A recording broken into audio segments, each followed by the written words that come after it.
I think it's time. I'm a numbers guy. I'm a numbers guy. Ladies and gentlemen, as a numbers guy, I got to say this right now before we get started, okay? I brought in this brown guy. He's Muslim. His name is Medhi Hasan. And as you know, I will never have Hassan Piker on the stream, on the broadcast, because he will never be able to value tame people, okay? I only have people that are going to value tame people, okay? As a numbers guy, I'm going to chat GPT it. I'm gonna grok it, and I'm never gonna Claude it. You already know. Okay? It turns out this Medhi Hasan guy, he knows a thing or two about the numbers. Okay? Because throughout this conversation, I was chat GPTing it, I was grokking it, and I was grokking my shit. Okay? I said, Vinny, help me out.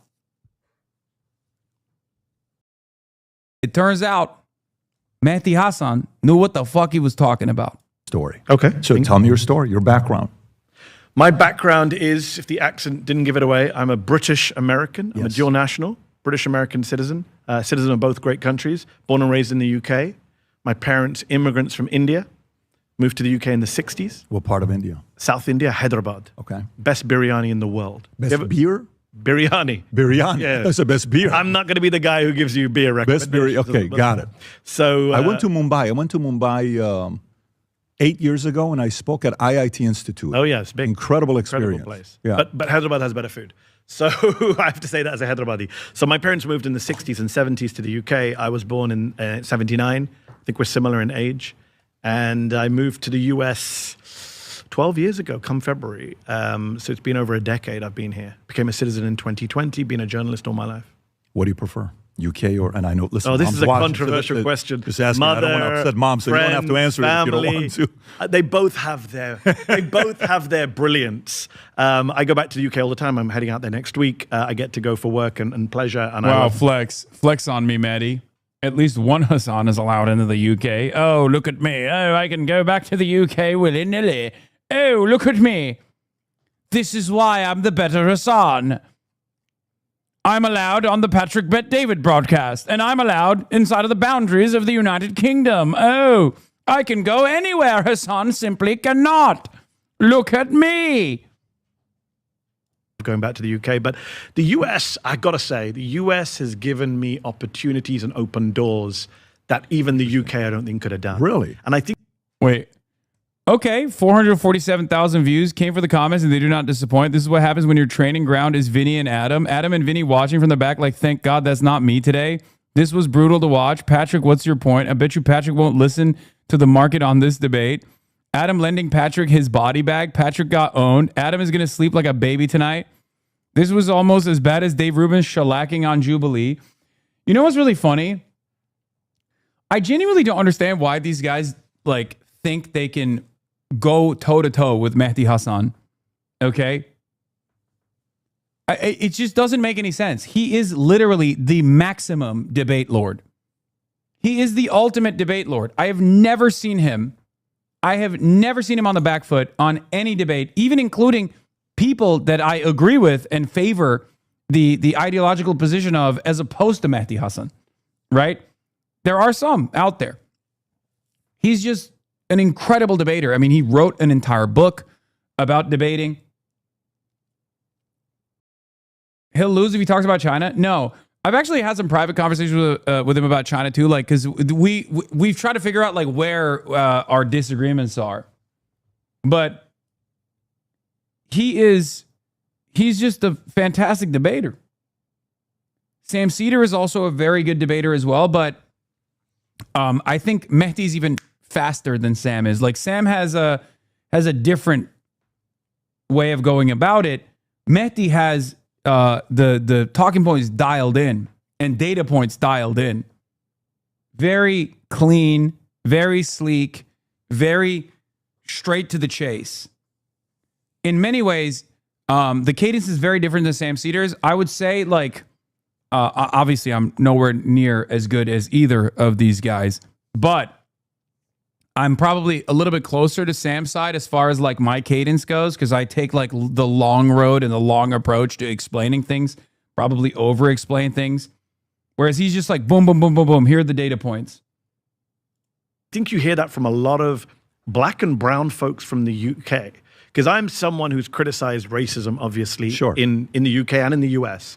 But what's interesting is you talk to people in the media space, entertainment space. You look at someone like Idris Elba. You look at someone like my good friend, my old school friend, Riz Ahmed, Oscar-winning, Emmy-winning actor.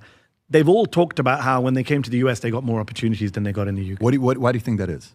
Is it just capitalism? Is it just business? Is it incentives? I think there's also, I mean, the country is a bigger country. I think we can sometimes forget when we live here how this is a continent of a country. Yep. So just geographically, space-wise, there's more places to just do things. The UK is very heavily concentrated around London, right? The entire country, to the great consternation of people in Manchester, Birmingham, the entire economy is centered around one city.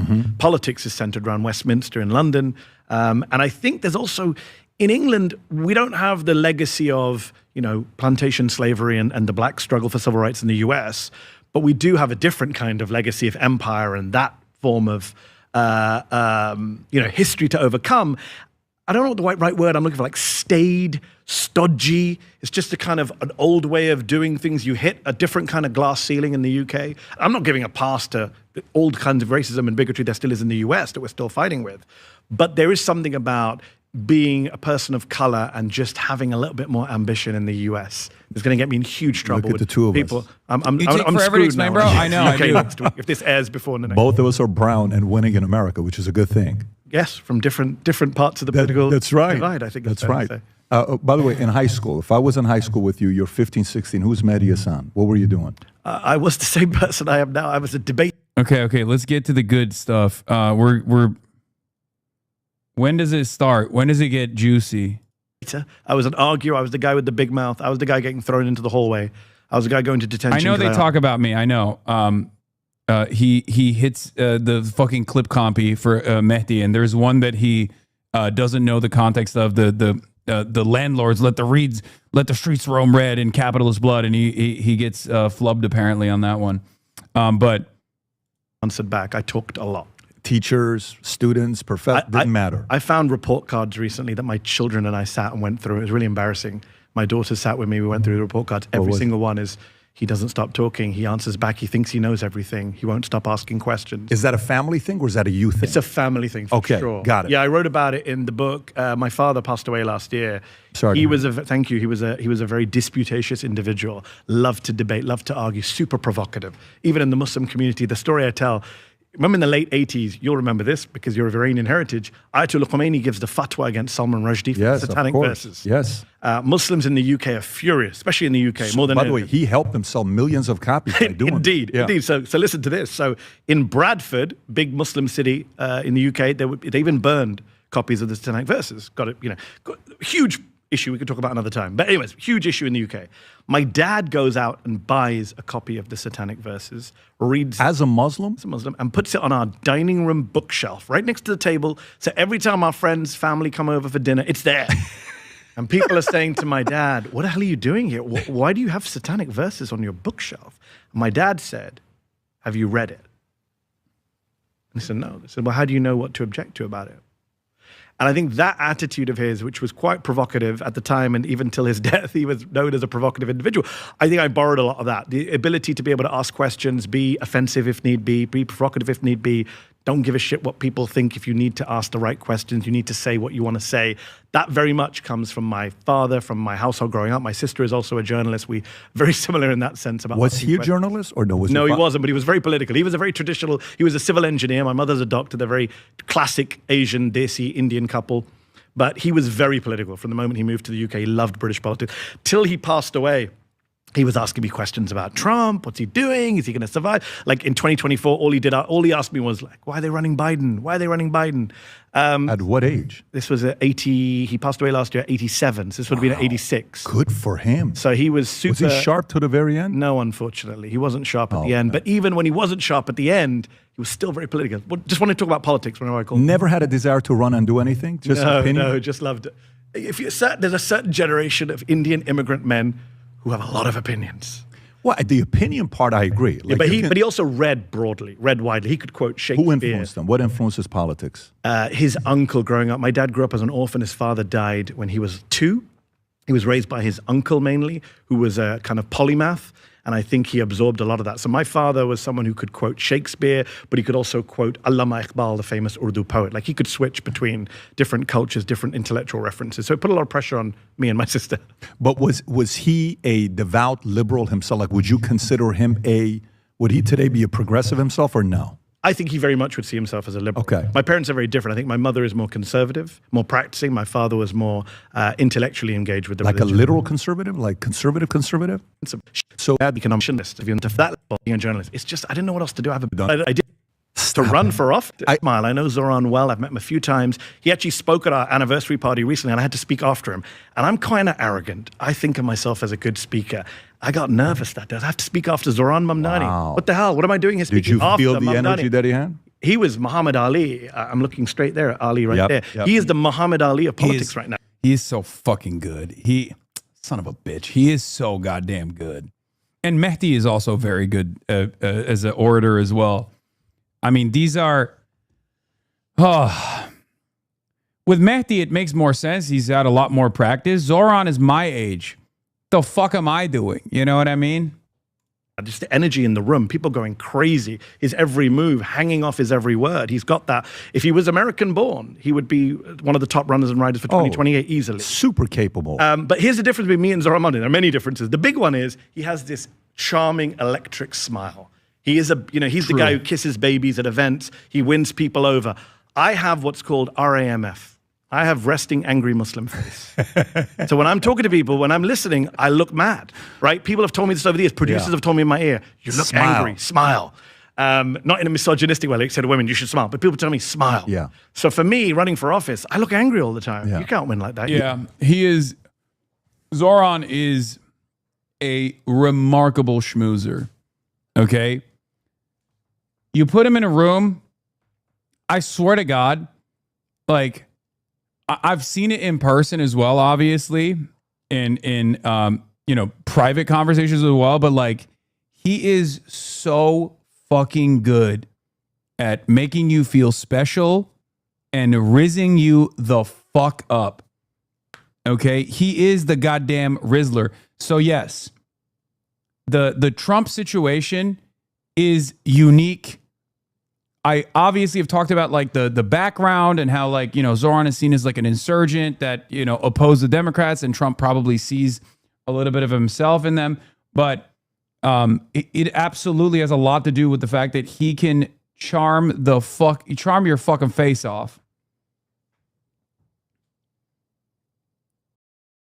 Straight up. You need the smiling. If you're brown, you need to be smiling. Kelly You a or glazing Mick- motherfucker? No, I mean, I'm honest. I'm honest.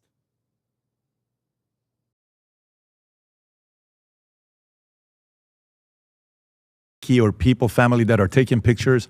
Patrick, can you smile, please? I'm smiling. He charmed you the first time you guys met. He did. That's true. But he's just very good. He's just very, very, very good. You're not smiling, so it's not. Maybe it's a Middle Eastern thing. I don't know. But I think for brown and black people, sorry to come back to racism again, I do think there's that extra pressure to show you're not an angry black man, angry brown man. Yeah. Obama was always seen as beloved because he was like, oh, you can imagine your daughter marrying him when he comes in the room. There was always that kind of sensibility around Barack Obama. So you think that's the part with Mamdani? He's got a little bit of that Obama-esque thing going for himself. For sure. I mean, he won over your guy. Yeah. You talking about Cuomo or you talking about Sliwa? I'm talking about Donald Trump. Oh, he won him over. He went to the White. You saw him in the White. Tell me you don't love the fact that you're saying my guy. That my guy said, just tell him how you feel. Tell me you don't respect that. That was an amazing move. Tell me you don't respect that. I respect Mamdani for pulling it off. But do you respect that Trump's like, just tell him you don't like me? I don't respect it. I don't understand it. You can't say that. I swear to God, I don't Dude, understand you know you respect the fact that... I've studied Donald Trump. Oh, okay. Point one for Patrick Bet David. See, this is Patrick in his element, right? The debate hasn't started yet, but he already won in this conversation because he's doing the muscle guy technique. Okay? He's kind of like, come on, you like it. Classic move. Definitely, he's going in hard. unfortunately, through no choice of my own, for 12 years. I moved here months before he came down that golden escalator. You respected that. I do not respect Donald Trump. But I watched that clip, and I genuinely, I'm someone who, you could ask me about Trump, I could talk about Trump all day long. Yeah. I know everything about Trump. That moment Yeah, still... he's big. He's doing what we like to call big dogging. Exactly. He's big dogging. He's like, come on, big dog.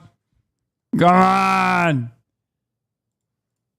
He looks at Mamdani the way I've never seen him look at anyone. I've never seen him look at Melania the way he looks at Zoran Mamdani. Right? In love. Just in awe. He goes on Sid Rosenberg's radio show. You see that? Yeah. Sid Rosenberg. He's a jihadist. Mr. President, he hates you. Nah, he's a good guy. He's at the and that State of the still Union. doesn't get you to say you I don't respect understand Trump. why. But can you tell me why? Yeah, I think he respects talent. But honestly, like game for recognizes instance, game. No, it's, look, you're here. I like your talent. And I watch and I see what you do. Yeah. Listen, we may not agree on, 50% He's not like of that things. with most other people. But no, he is. He respects talent, and he's got it. Fawning over people? Trump doesn't fawn over To people. bring the guy Putin maybe, over. He's done it with a few different people. Vladimir Putin, Kim Jong-un, Zoran Mamdani. Those are my What three. does that say about your Mamdani, though? You got to be careful with that. That's why I because don't you just put him in a bad place. That's why I don't understand. So be careful what you're doing. That's why I don't understand. I genuinely... Medhi Hasan compares Mamdani to Putin and Kim Jong-un. Don't do that. Why are out you of doing context. that? This is why no one likes right-wing media. Out of context. Just say you like the fact that they got along with I do like the fact they got along. I do as well. Because Zoran Mamdani went, in his second time he went to New York. He's so smart. He knows how, Trump is very easily won over. He takes a front page of a newspaper, right? He takes a fake newspaper front page. Yep. Why has people not thought of this before? With Trump saving New York, gives it to Trump. And then he goes, can you free this Palestinian student who ICE just picked up? By that afternoon, Trump has freed that student.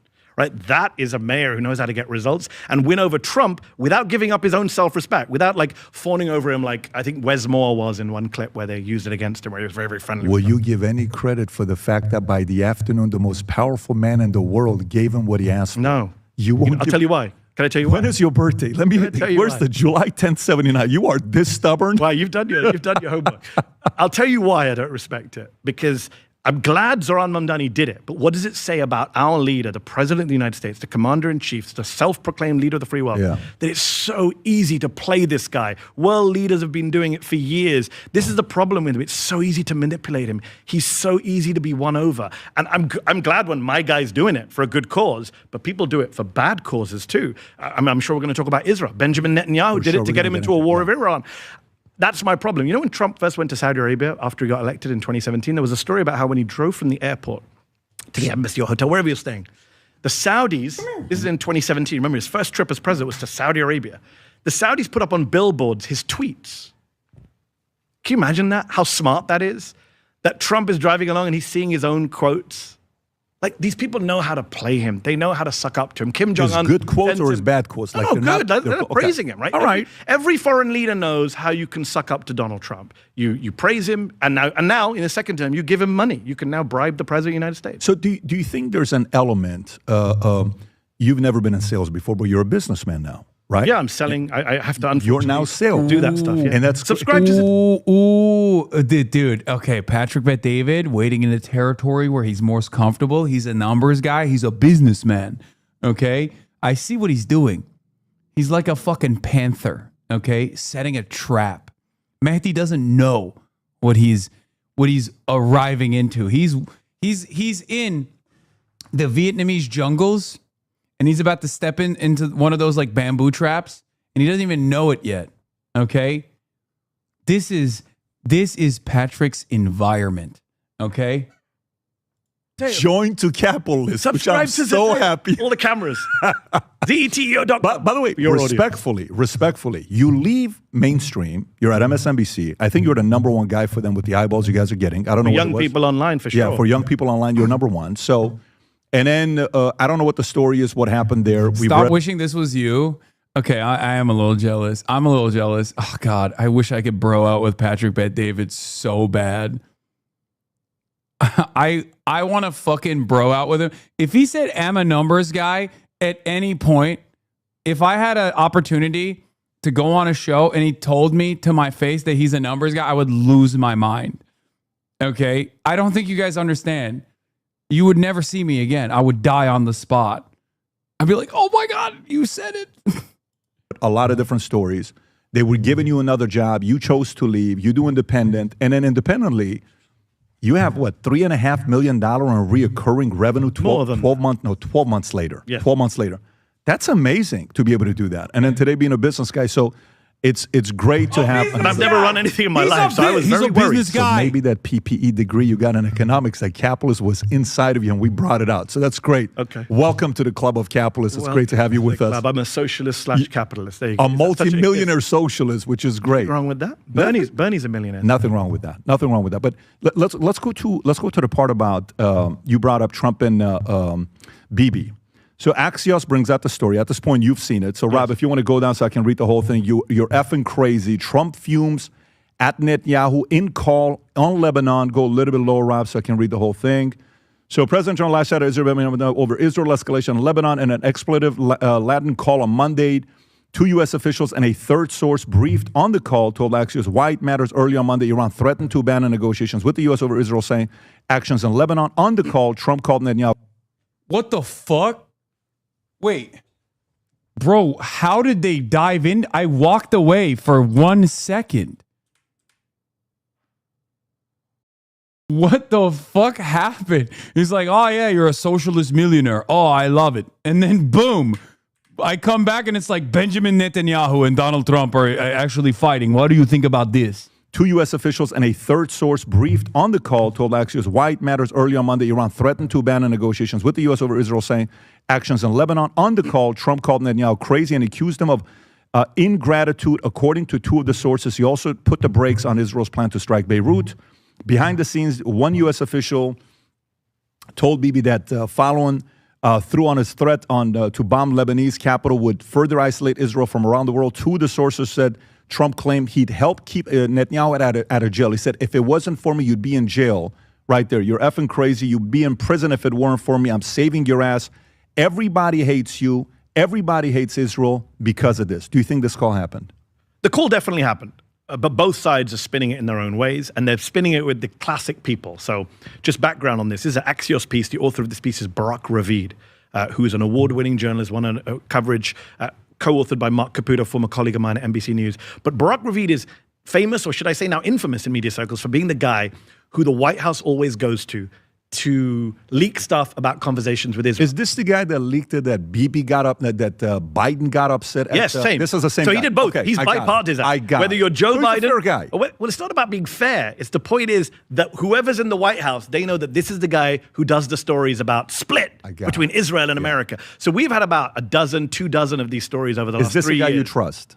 Unfortunately, no. Now it's not that I don't trust him. I'm not saying he's making stuff up, but I'm saying he's clearly become a useful vessel for information from the White House that they want to get out. They know if you're Joe Biden or you're Donald Trump, you know that if you want to get out that you're pissed at Netanyahu, Barak Ravid is the guy you go to. Now, on the other side, you have Amit Segal, who is one of Israel's most famous journalists, very close to Benjamin Netanyahu.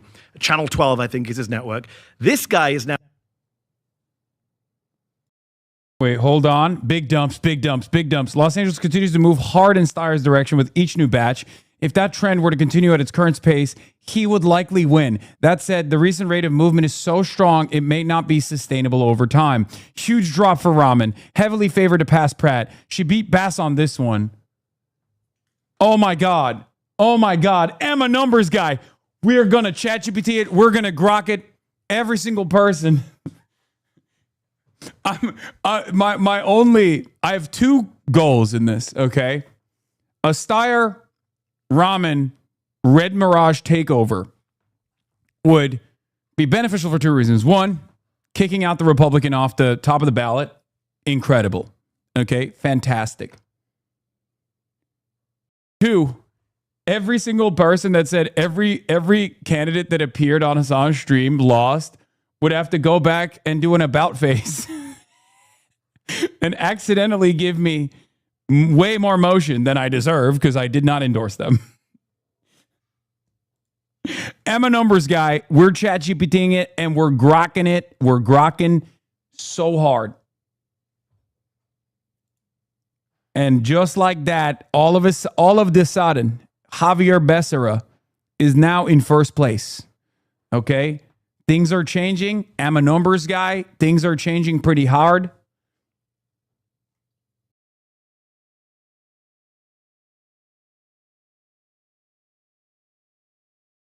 Nithya is now the heavy favorite. The more we count the votes, the more we are stealing. Okay, we are doing start to steal.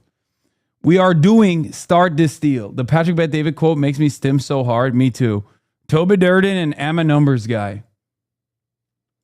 The difference between Pratt and Raman went from 6% to 3.3 with big swings. Very good numbers.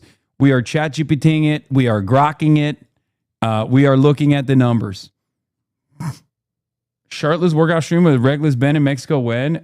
Dude, he would mog the fuck out of me. Have you seen that man's cum gutters? Are you out of your dang mind?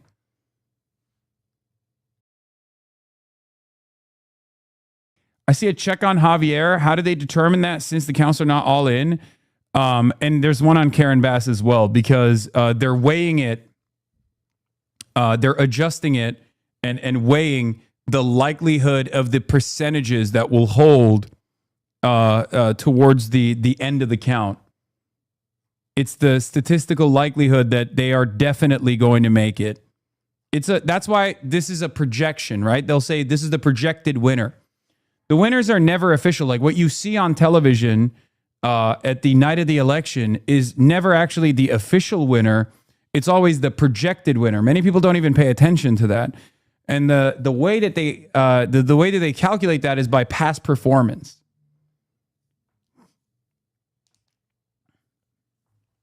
That's the reason why a lot of election night watchers who are not me, but actual fucking election understanders, we're very quick to say a lot of people are doing an early celebration or early doom and gloom. There's a very high likelihood that Tom Steyer might make it into the top 2 still. There's a very high likelihood that Nithya Raman might make it in the top 2 still. My doom and gloom still obviously revolved mostly around the fact that Spencer Pratt got so far 174,260 votes, implying that I'm surrounded by 174,260 fucking morons. Okay? That's for my doom and gloom comes from this. Because the fact that he's cracked 100K in and of itself is devastating. Okay? Which is really funny because a lot of people thought that I was just like upset because Shoykot lost. I always knew that Shoykot was a long shot. It wasn't like, it wasn't a given at all. I have said as such. I have said as much. Sorry. My Vang is also within 2K votes from Matsui. That's great. How does this stuff change but not Shoykot's race? This is just not votes. There aren't votes.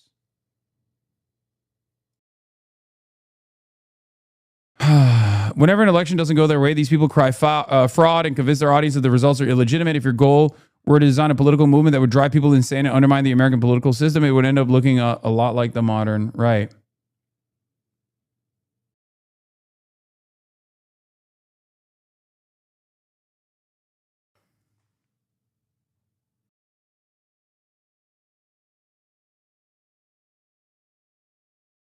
Okay, this Polymarket shit doesn't matter, and it's literally a paid post. Come on, man.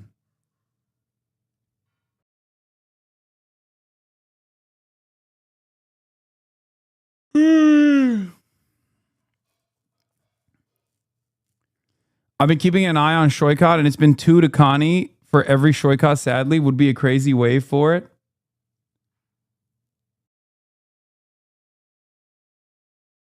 Platinum addresses his controversy and says they're false accusations. Yeah, that's what he said already on Chris Hayes last night.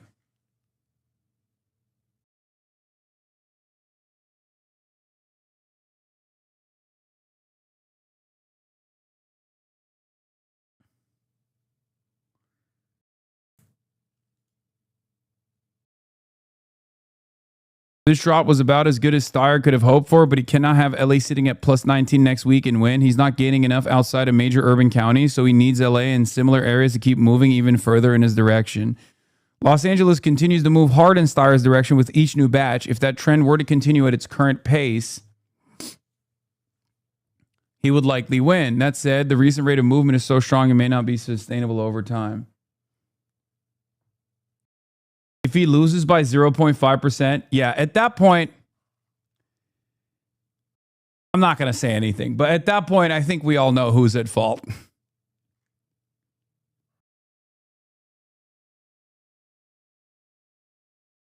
I don't want to say anything because I don't want to get, hit with microwavable mashed potatoes.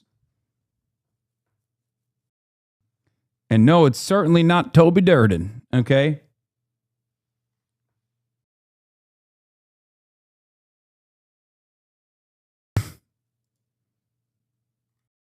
Matt Mahan, no.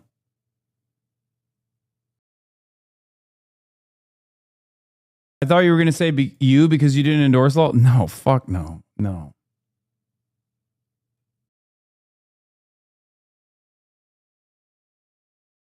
Yeah, no, I'm actually going to point the finger of blame at Butch Ware and Barack Denzel Obama Shaw and Country and God DeMott. Living for Country and God DeMott, sorry.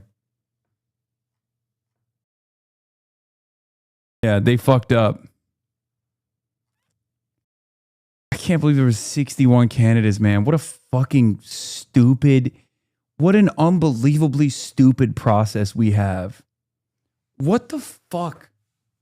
61 candidates and Butch Ware still wasn't on the ballot. What the fuck, man?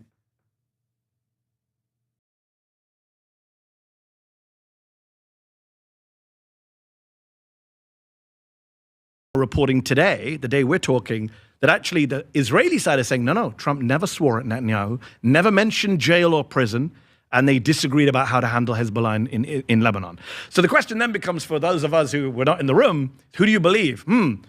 Serial liar Donald Trump or serial liar Benjamin Netanyahu? Journalists who act as vessels for leaders on both sides? It's very hard. This is why people have a real issue with mainstream media right now.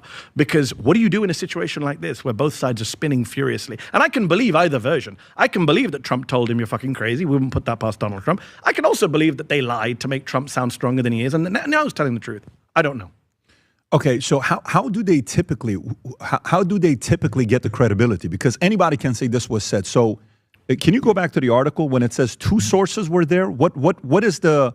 You're in this world. Yes. Is there a system or a standard to be able to... Because this is a big deal. Yeah, it's a big deal too. I mean, look, all the traditional rules of political journalism went out the window when Donald Trump came along, right? So, my colleague Swin Subsang reports on the White House for Zateo. He has very good contacts.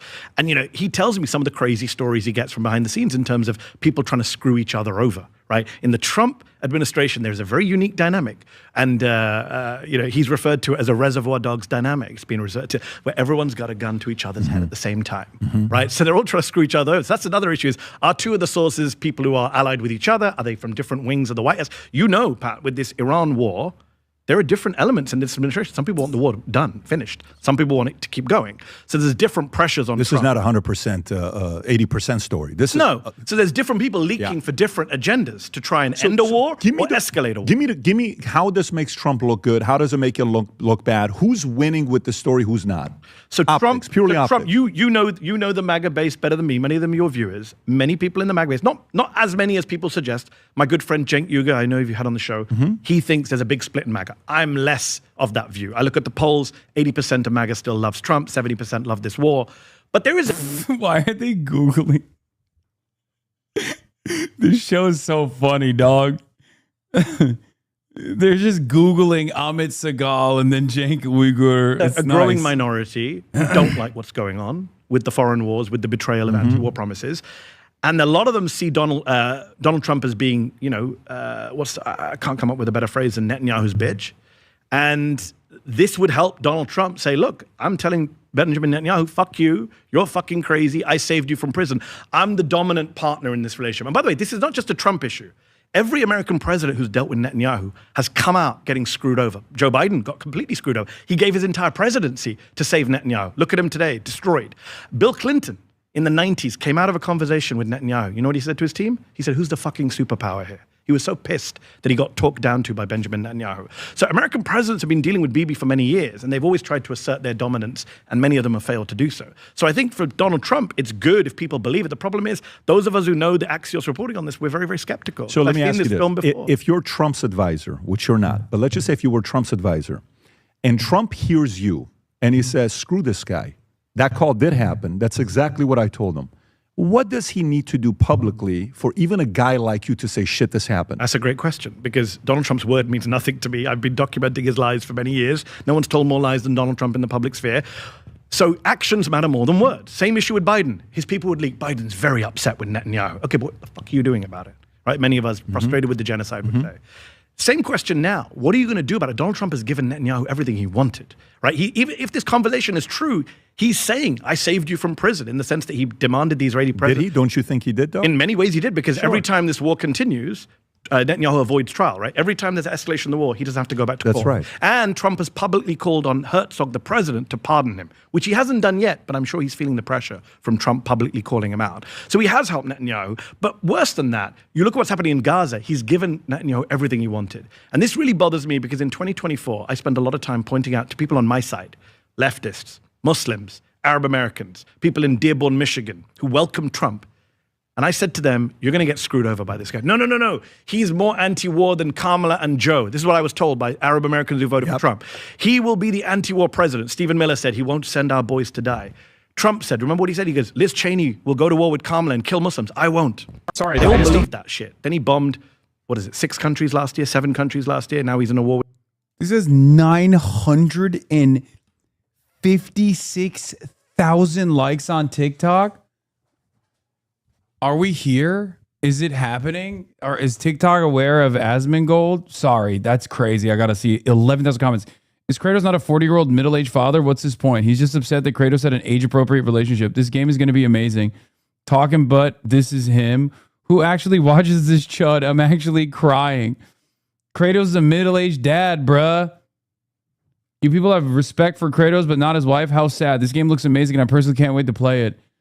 Oh my God, when normies encounter Asmongold in the wild, it's so funny.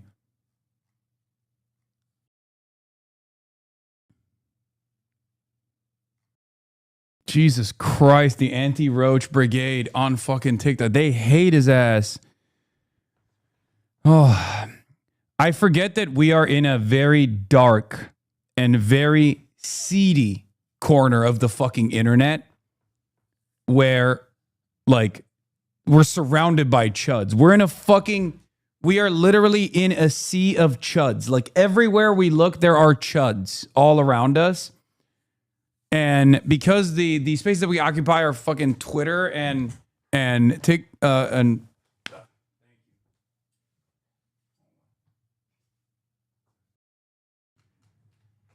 the wrong door. Yeah, I'm good. Because the fucking environment that we are in is Twitch and Twitter, maybe sometimes a little bit of YouTube too. YouTube can get some chuddy. YouTube can get chuddy too at times. That we have a totally fucking different worldview. This is why whenever I go to TikTok, sometimes I'll see like a random, not a random stray that I caught necessarily, but a random positive a clip of me, and the comments are all like, we love this guy, we love this guy. I'm like, oh shit, I forgot. In the real world, TikTok almost is like the internet equivalent of touching grass.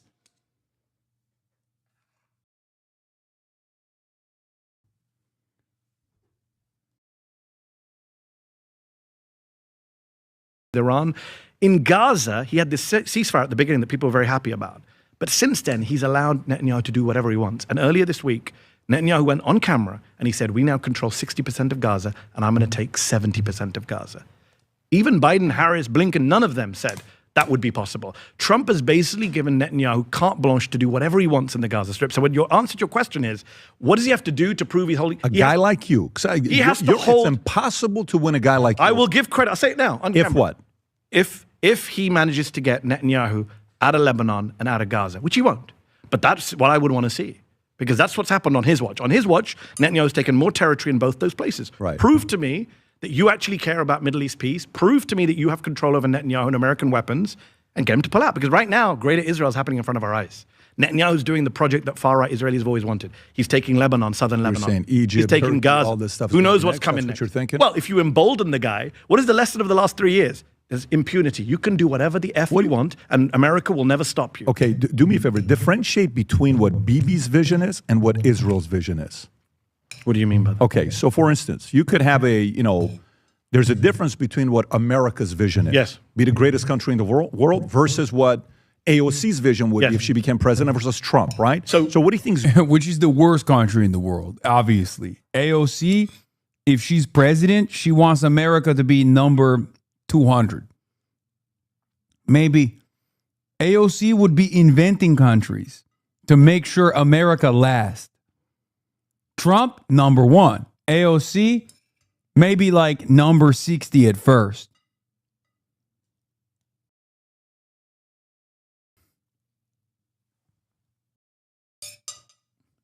Bibi's vision versus Israel's vision. That's a great question. And I'm sorry to be the bearer of bad tidings. We do this thing in the US, especially on the liberal side, where we say, look, we're against a Netanyahu government. We're not against Israel or the Israeli people. The problem is the Israeli people have made it very clear over the last 3 years that they're totally behind all these wars. There's been no real anti-war movement. In Israel, there's no real... There's a little bit. It's not a big number. It's tiny. It's tiny. You look at the polling, 80% of Israelis support 20% is what I was going to say. every military operation blindly. You look at the polling, some of it's horrific. Yeah, Benji says, nope. The Israeli people.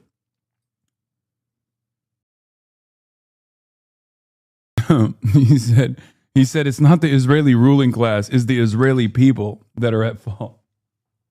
Like 80% of Israelis support removing Palestinians from Israel. From Gaza, and another small majority support ethnically cleansing them from Israel itself, Palestinian citizens of Israel. Israeli society... What percentage was this one? So I think it's 80% say they're fine with getting them out of Gaza, like forcibly. Right. And there's another majority or big plurality of Israelis who are Israeli Jews who say even Palestinians in Israel should ultimately emigrate. West Bank and some of that. No, Israel proper, within the Green Line. Got it. Okay. 1/5 of the population of Israel is Palestinian citizens of Israel. So the polling is horrific. There was a poll done last year by Penn State, I think it was, where almost half of Israelis said that when we capture a town in Gaza, we should treat it like the Bible and Jericho. We should kill all the inhabitants, all the men. Like this kind of crazy. So, okay, all these polls, you take them with a pinch of salt. I get it. But anyone you speak to in Israel who's a serious commentator on Israeli politics will tell you that over the last 5-10 years, Israeli society has moved to the right, to the far right, in a way that American society has not. Donald Trump is polling in the 30s right now. Even at his peak, he got 49.8% of the vote in the last election. He's never had a majority. In Israel, the right-wing parties, the far-right parties are dominant right now. Maybe in the 90s, early 90s, there was a peace camp. There was Oslo, all this stuff. That's gone now. You could argue about why it's gone. He's not wrong when he says about American society has not shifted to the far right in the same way that Israel has. He's right about that. As a matter of fact, you can even point to the polarization of the Democrats and how much more open-minded Democrats are to more radical, more left politics than they ever have been before. How is that possible?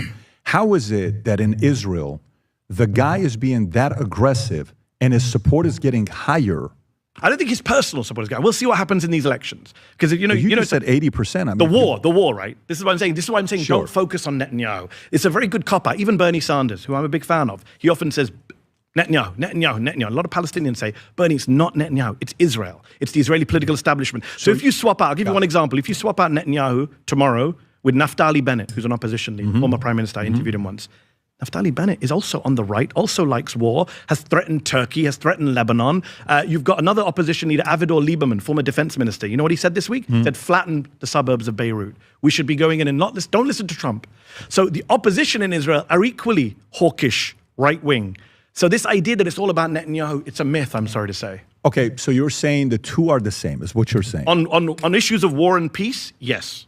I'm sure in some domestic politics, tax rates, I'm sure there's smaller stuff is going to be domestically within Israel, I'm sure they are. When it comes down to the region, Israel's role in the region. Tell me what the vision is. What do you think their vision? Bro.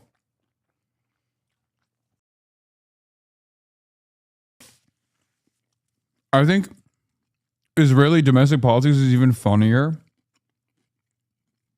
when you learn about like what the major distinguishing factors are, especially because even on the domestic agenda, they only go further right. So, because the entire culture, the entire society is anchored around the ethnic displacement of Palestinians that are treated as like an ever-present threat all the time, and it's like supposed to be this security threat, this security state, it inevitably creates unbelievably reactionary politics on the domestic front as well. So like, yeah, you have the Ashkenazis, the older Ashkenazis that are like a little bit more woke, I guess, as woke as you can be, which is not woke at all, obviously, when it comes to fucking genocide. But most of the distinguishing factors in Israeli politics on the domestic side, if you're going to, think about Palestine as a non-issue because everyone agrees with it, it goes unbelievably far right. Like, should women be able to read? Far right. Like, should women be allowed to learn how to read? Okay. Now, of course, Israelis that are like liberal Zionists or whatever will refuse to acknowledge why that's the case. Like, they'll talk about how, it's because Benjamin Netanyahu is a far-right figure, and he created this coalition and gave a lot of legitimacy to the worst elements, like the settlers. We don't like them, all this shit. But the only reason why these guys are allowed in polite society and have a growing movement and a voice is, well, one, because of demographics. They're the only ones who are fucking and having 8 kids. The more fundy you are, the more fundamentalist you are, the more likely you are to have children. That's why the next generation of Israelis are far more radicalized than the older Israelis. Yeah, the liberal Ashkenazis don't fuck. They don't have children. And it's only the ultra-Orthodox population that's just like repopulating. That's part of the reason why Israel hasn't actually run into the same like developed nation issue of demographics. And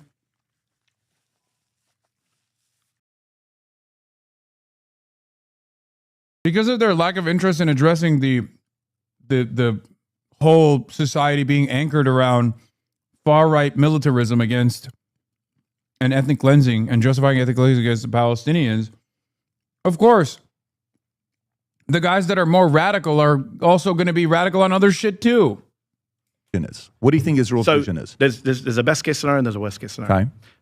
The best case scenario is that they have this idea of we must be in a state of permanent war footing, right? I think there's a phrase for it, I forget the name, combat between the conflicts. Mm-hmm. There's a military doctrine that says even when we're not at war, we carry on doing preemptive strikes, we carry on doing cyber warfare, we carry on doing assassinations, so that Israel remains the regional hegemon. We keep our superiority, our military edge. We let everyone know in the region who's boss, even when we're not in a formal state of war. That's the best case scenario, that this is just a security doctrine that says we will bomb and invade whoever we like just to remain top dog in the region. That's best case scenario. Worst case scenario is it's ideological, that these are fanatical, messianic people who believe that all of the territory is theirs, given to them by the Bible. I interviewed Naftali Bennett in 2017, nearly a decade ago, for Al Jazeera. He was education minister at the time. I never forget this interview. I said to him, we were talking about peace treaties and two-state solution, and he said, the Bible says it's ours.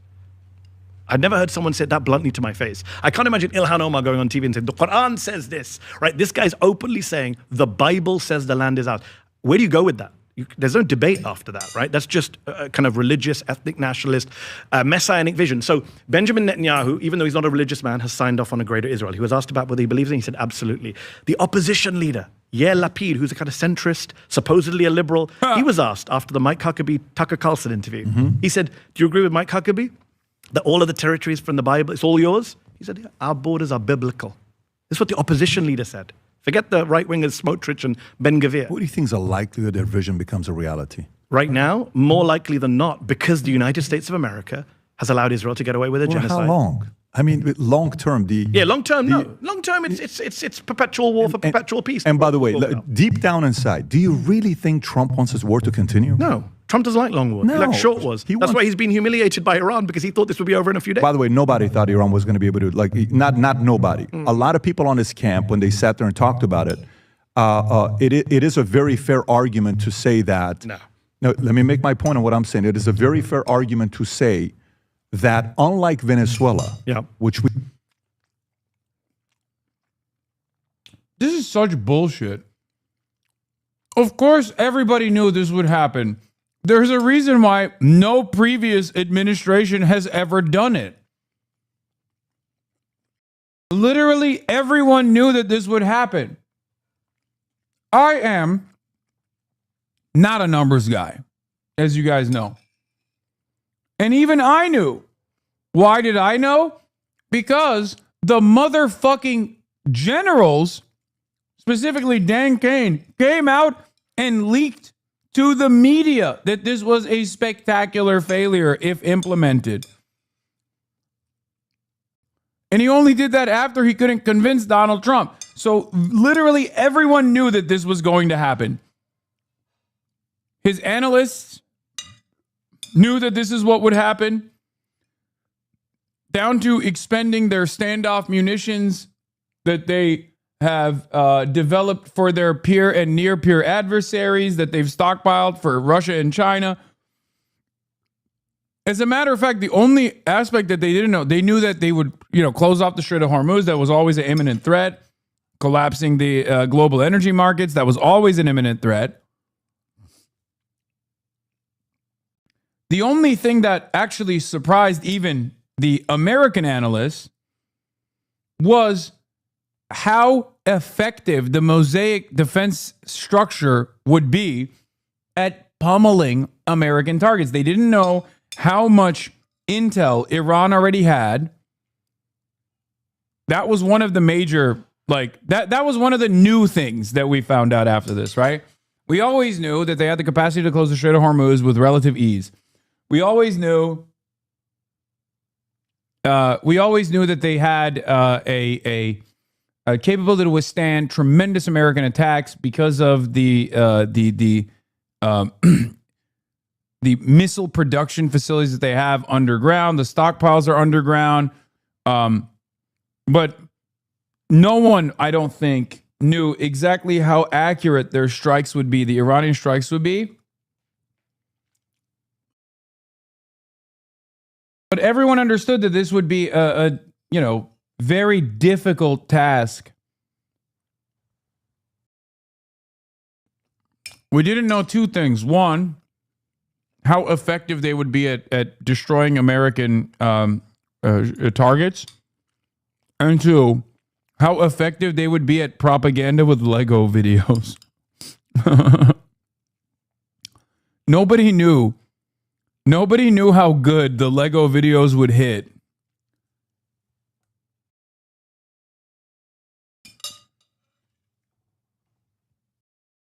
we went in, we got Maduro, and we're out. Most likely, Cuba is going to be the same way as Venezuela, probably even easier when they go through and get it. Sure. Iran showed up strength to the world. Yeah.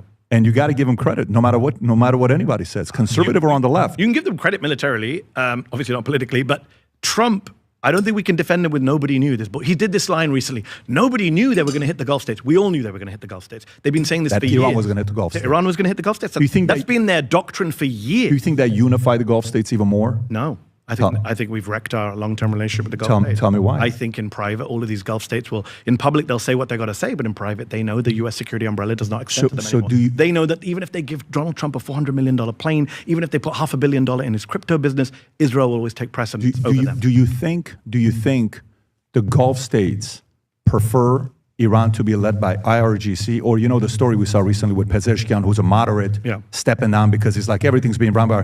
Who do you think the Gulf states would rather have? I think the Gulf states are not a monolith, first of all, Patrick, because the UAE is very different to Qatar and Sure, Kuwait, right? but they're neighbors. They're neighbors, but they have different foreign policy. I understand The that. UAE Yeah, is I an understand outlier. The UAE is very hawkish, very pro-Israel, very pro-America, very anti-Iran, which is kind of crazy because, if the US and Israel move on with their lives, the UAE is exposed to Iran for the rest of their lives. Isn't UAE succeeding the most out of most of the Gulf states? Are they? Financially? Are they?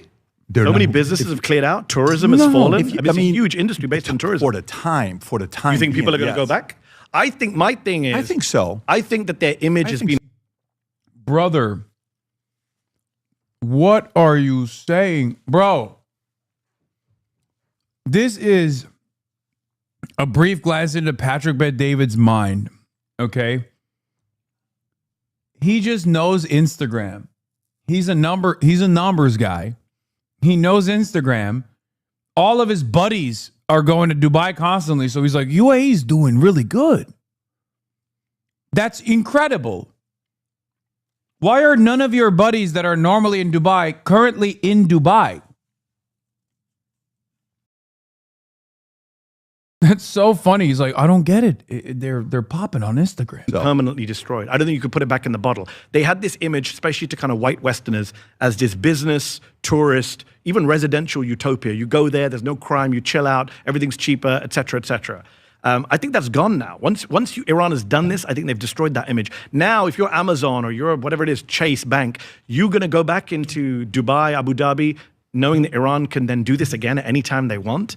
As long as Iran is still run by the same government, I don't think these Gulf states get that image back. And I think the Qataris understand that, even the Saudis understand that. They want a region, I think privately, and I may be wrong, and the few people in the Gulf I speak to say this to me, they recognize that Israel is the real problem in the region. They may not say so publicly. Some of them are signed up to the Abraham Accords like Bahrain, etc., UAE, but I think they understand that Israel is the destabilizing force in the region. It's Israel that bombed 6 countries in the Middle East last year. It wasn't Iran that did that.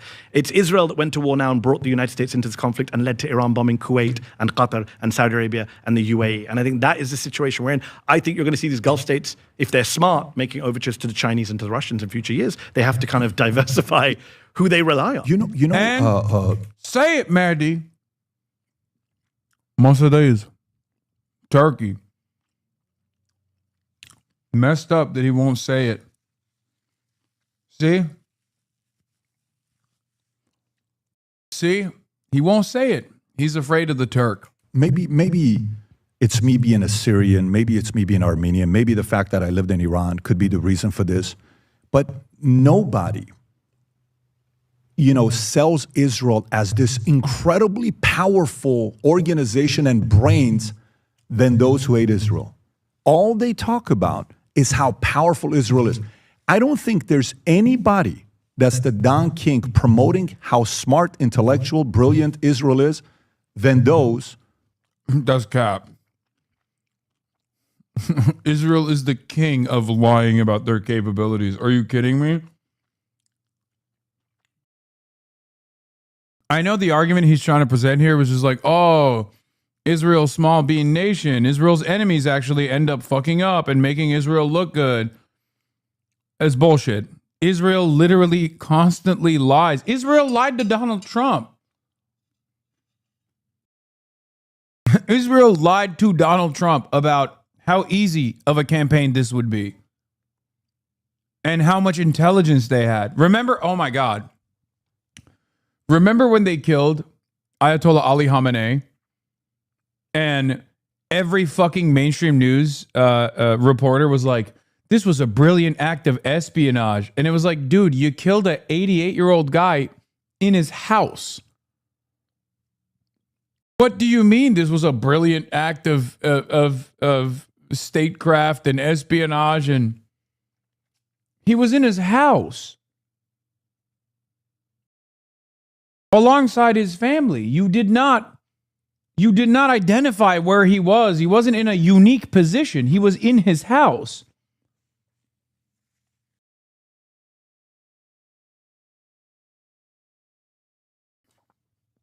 Who cannot stand Israel. Well, I'm not one of those. But if let me just go through the list. I'm not somebody who said Iran would roll over. I said Iran would make Iraq look like a walk in the park. I'm talking about right. Like I warned that Iran and America would not be able to destroy Iran in the way they thought they could destroy Iran. It was insane. It was hubris to think they could do that. I've been saying that for 15 years. I've been saying it since Iraq, 2003, when I was a 23-year-old marching against that war. When Bush was thinking about Iran, I was saying. Are you afraid of Israel? Am I afraid of? Are you afraid of Israel? What do you mean? Are you afraid of Israel's aspirations? Oh, yeah. But aspirations are different, right? Can they pull it off? I agreed with you that just because they have this messianic vision doesn't mean they're going to win. Yeah.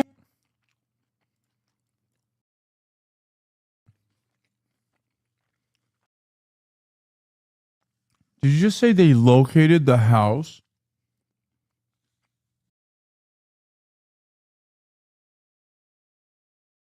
They located the house of the supreme leader?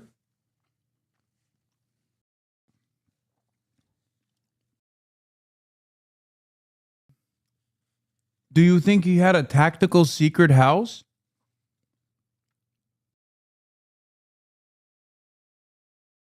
Yeah, guys, stop doxing the president. Hello? Stop doxing the president, please. Many people, do you see that, chatter? People are posting the address of the president over and over again in the chat.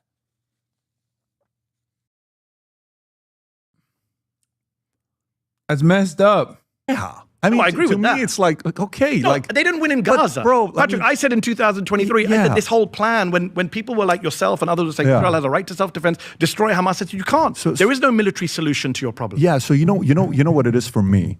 Don't talk to Medhi because Medhi's going to do this. No, I want to talk to Medhi. No, I'm telling you, be careful. No, I want to talk to Medhi.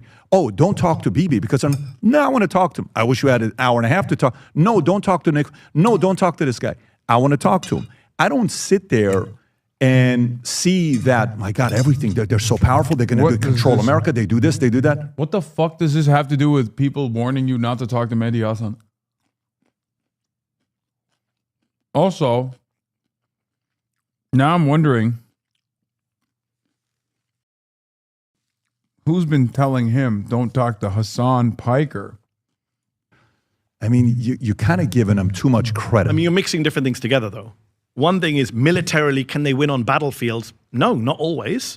Hezbollah defeated them in 2000, famously. That was the first time they were defeated by an Arab force on a battlefield when they withdrew from southern Lebanon. They're back now. We were told Hezbollah was done. Do you remember a couple years ago? Oh, the pages and the assassination of Nasrallah. They're done. It was a paper tiger. They just killed 30 Israeli soldiers in the last few weeks, right? They've injured hundreds more. Who knows what the real numbers are? So clearly they're not done for. Hamas is still around. And the Iranians still have, 70% of their missile stock, according to US intelligence. So the idea that these were all paper tigers was bullshit. That's a different argument. I'm not a military expert. I'm not going to sit here and adjudicate, who has the strength in the field. Politically, though, in this country, does Israel still have power? Sure. They still have politicians who support them. They still have lobby groups that advocate on their does China. behalf. So does Qatar. No, not on the level of Israel. Come on. Okay, let me... Oh, come on. God, he is... okay. You are a literal slave to AIPAC if you make this idiotic argument. Dude, it is so funny. Like, there is no comparison. There is no comparison to the level of influence that any foreign ally or adversary has inside of the United States of America to Israel. Nothing. Nothing comes close, dude. The Qatar meta is so funny.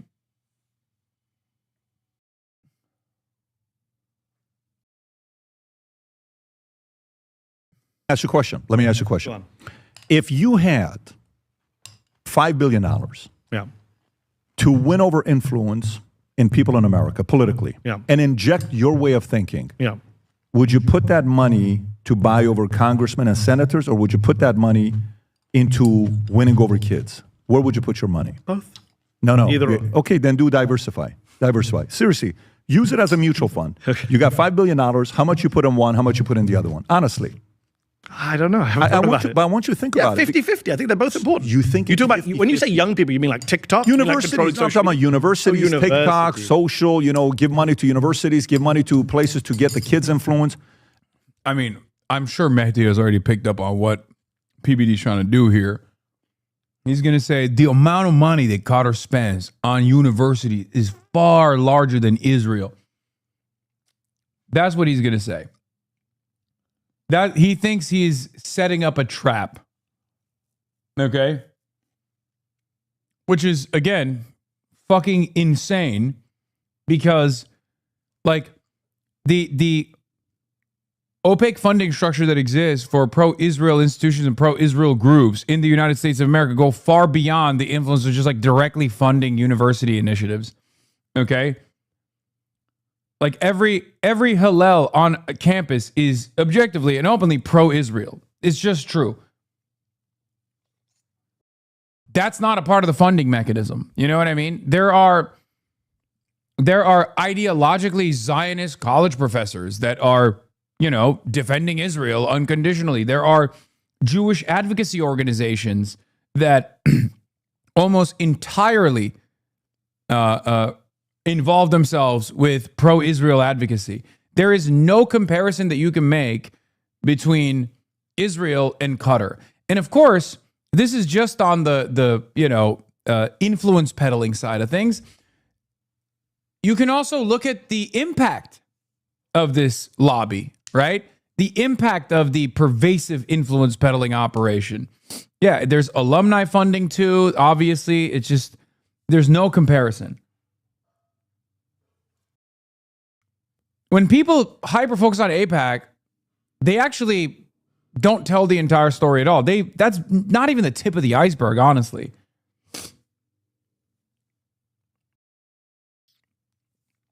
There is, once again, no comparison between Qatar and Israel, and that's precisely the reason why there's no other country that we have a level of allegiance with like we do with Israel. Yeah, in terms of influence peddling, Israel is in a league of its own. After Israel, you have Saudi Arabia, and then further down UAE, Qatar, and then probably China, but none of them are near Israel. Not even close. Not even close, because a lot of first of all, none of them can engage in advocacy in the country without fair restrictions, except for Israel.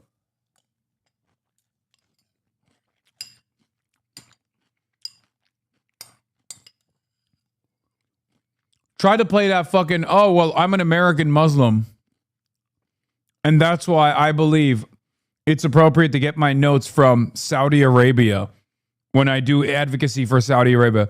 If you think you can fucking pull that shit off, let me tell you, you are getting slapped with a FARA violation so fast, your fucking head's gonna spin. Imagine I'm American-born Chinese. So I went and I fucking met with the Communist Party of China, and they told me like what to tell the American government and how to lobby the American government. It's over. You're going to jail. It's not happening.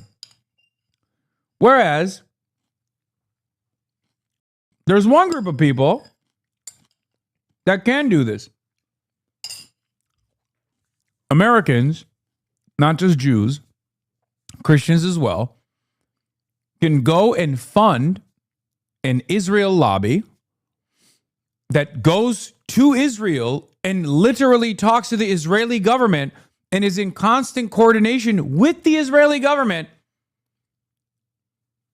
And that lobby is not seen as a foreign lobby, even though the foreign name is in the name of the lobby, AIPAC.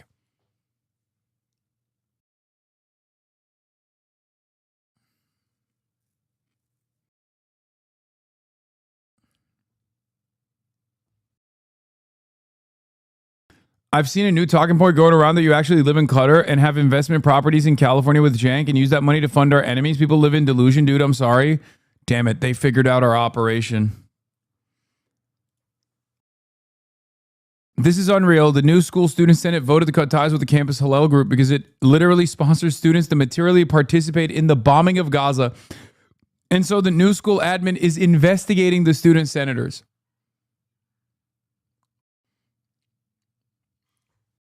Saudi Arabia is our ally. Saudi Arabia has a lot of money. Can you imagine doing this for Saudi Arabia? Oh, we're going to be participating in the bombing of Yemen, which is being conducted with American weapons.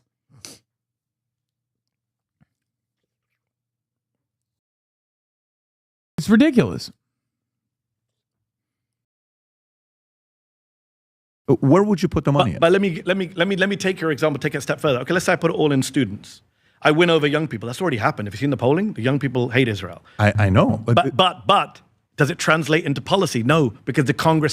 Chef says, I'm Qatari. The amount of money that is spent on American universities for them to allow branches of the university to operate in Qatar's education city. Texas A&M is one of those universities, and it left Qatar because its pro-Israel board hates Qatar. Yeah. still controls the. Oh, yeah. Israel's economy is fake. I forgot. That's the other side of the story. Israel's economy is entirely fake and also entirely propped up by American billionaires that just basically dump boatloads of money into Israel.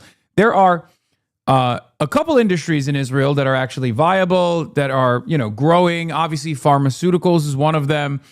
But outside of that, they have nothing. They have no natural resources, and their economy has been fine, all things considered, in spite of the genocide.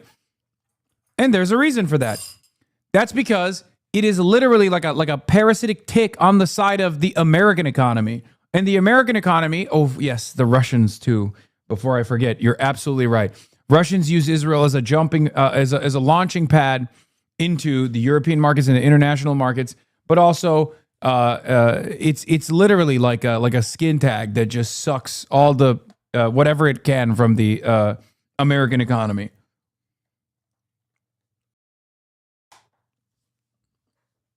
Russians use Israel to evade sanctions.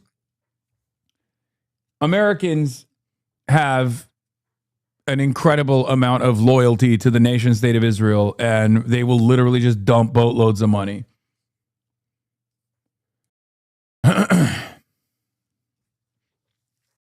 The tech sector is fine, but it's limited. What are you talking about? Like, yeah, they have spyware. That's it. They have Waze and they have spyware. Like, none of this is real. It's not a real country. Okay? It's not. It's just a fucking fake made up country with nothing. And now it's got a growing defense sector as well, obviously. So I'll give you one example. 8% of Democrats support Israel's war in Gaza. 8%, according to a poll last year. In Congress, it's the other way around. It's like 80% of Democrats support Israel, only 8 or 10% are voting against weapons or genocide. I'm ballpark figures here. So what's the disconnect? The disconnect is we have a Congress that doesn't represent the public on either side of the divide. I don't think the Republican Party fully represents its base, but more so, Democratic Party certainly doesn't represent its base on Israel, the leadership. You look at these primaries, we're sitting on a day where there's going to be a bunch of primaries. So my big point here is, yes, it's great that young people have been won over. It's great that everyone under the age of 50 in the United States of America, whether Republican or Democrat, does not want more weapons going to Israel. That's the latest polling. Under the age of 50, everyone. That makes sense to me. Right? But Congress does. So the disconnect, this is why we have such a crisis of democracy. This is why Israel matters so much in our political system. It's not just a foreign policy issue. It's an issue of our democracy where we have members of Congress and a president who does not follow American will, does not follow the will of the voters. And so to answer your question, yeah, you do need to spend money lobbying Congress because ultimately they're the ones voting on weapons. They're the ones voting on aid. They're the ones voting. And there's more domestic considerations as well. Not only is it like obviously rerouting money that could be going to the United States of America to like endless warfare that we're fighting now, literally at the behest of Israel, billions of dollars of funds burning in real time every single day. But also on top of that, because of the unbelievable amounts of unprecedented influences foreign country has on American domestic policy, it actually turns into a real fundamental problem in American society, like in regular society. Censorship, First Amendment violations. Like whenever someone tries to tell me, why do you care about Israel so much? It's like, well, there's only one foreign country on the planet that has been able to destroy the American First Amendment, and we'd never even talk about it. We don't even talk about it. Most people don't even know that this exists. In 38 states, the Israeli lobby has directly written and has advanced bills that make it illegal for American citizens to demand boycotts, to demand divestments, and to demand sanctions from the state of Israel. That is a clear-cut definitional violation of the First Amendment. And it's ironic because many of these states are hog states. Texas is one of them. I'll give you an example. In the state of Texas, if you want to be a teacher at a public school, you have to sign a loyalty pledge to the state of Israel that says that you will never boycott, that you will never demand boycotts, divestments, or sanctions from the state of Israel. Isn't that fucking crazy? Every time I bring this up, people go, nah, you're lying. Google it. Google it in many of the red states. Google it. That is a direct violation of our First Amendment. And we don't have that for America. We don't have that for Russia. We don't have that for Estonia. We only have that for Israel. So how can you sit here and tell me that Israel doesn't get special privileges, that Israel's lobby is not a malignant force in American politics that absolutely interferes with regular frequency on American domestic affairs? It's ridiculous. No other country comes close. That's it. Dude, if I want to cut the grass at the intersection ditch in Tennessee, I have to sign an anti-BDS pledge. Yeah. You have to sign a loyalty oath, not to the United States of America, but to the state of Israel, to work for the fucking municipality. And that's not all. That's not all. For example, and you can always get fired at will in these states too, because there's no labor protections. On top of that,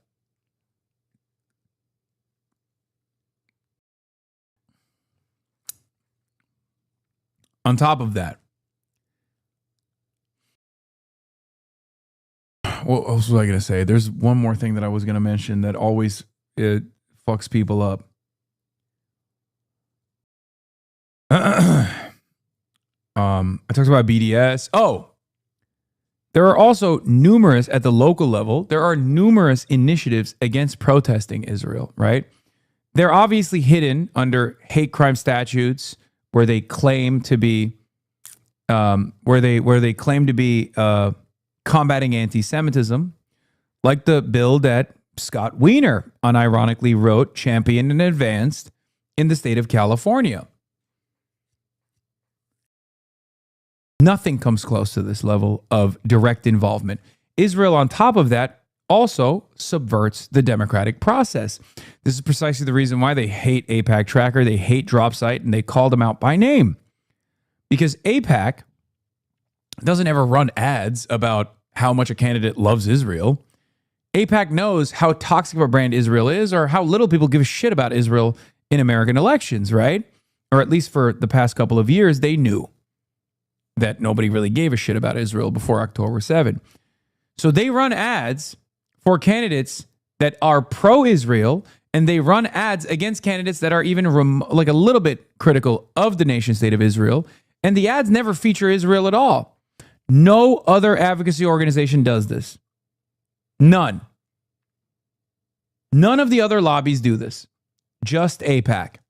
Now, so not only do they not get restricted as a foreign agent, which they should, but they also actively undermine democracy by promoting candidates, by dumping unlimited amounts of funds to certain races to promote certain candidates and to unseat others without ever mentioning Israel at all. No other country does this. No other lobby does this. American lobbies don't do this for American interests. That's it. There's no comparison. Whenever people say, oh, why do you care about Israel so much? I'm like, why don't you care about Israel? Are you fucking insane? Are you stupid? Are you out of your fucking mind? Are you oblivious to what's going on?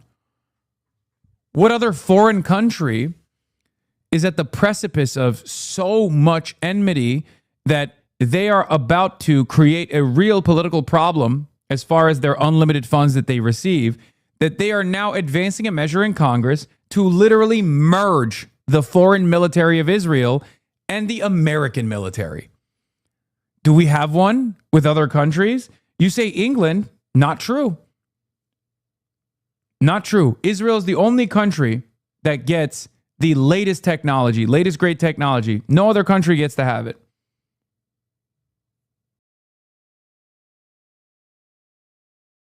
No, not Japan, not England. We don't do that for NATO. We don't do that for any other country. It's not hyperbolic. Out of the F-35 fighter jet program, Israel is the only country on the planet, for example, that gets to have its own software, its own operating software in the F-35 fighter jets. No other country has complete control over their own F-35 fighter jets. Not a single other country has that. Only Israel. They can get fighter jets, they can get F-35 fighter jets, but none of them have the operating software that is indigenous like Israel. To censor our speech, saying anti-Zionism is anti-Semitism, all of that stuff is coming out of Congress, and people say, oh, Qatar and this. I just gave you an example. The Qataris gave him a $400 million plane. The Emiratis gave him $500 million for his crypto fund. The Saudis have sponsored multiple multi-million-dollar golf tournaments at his properties, hotels. Did it come in useful? When it came down to it, he picked Israel. He picked Miriam Adelson. He picked Benjamin Netanyahu. Yeah. He picked AIPAC. He picked Marco Rubio. I don't know about that. He picked all these people. What do you mean? We've seen it with our eyes. I don't know about that. Listen, let me ask you this. Do you think, and by the way, you didn't answer my question.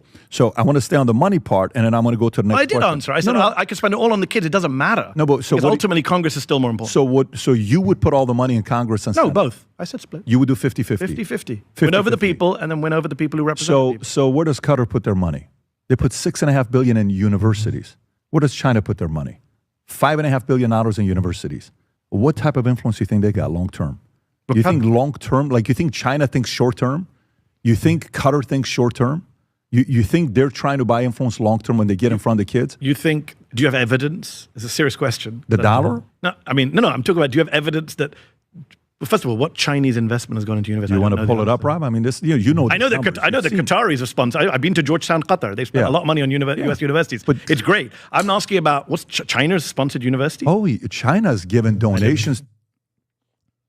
He's talking about the Confucius Institutes, but he's failing to make the point because he doesn't know what he's talking about. I'm fairly certain he's talking about the Confucius Institutes that used to exist in America. I think they made it illegal now or something. I'm pretty sure. I remember there being some controversy about it. But once again, it doesn't matter because what level of influence does China have on American foreign or domestic policy? There is no comparison.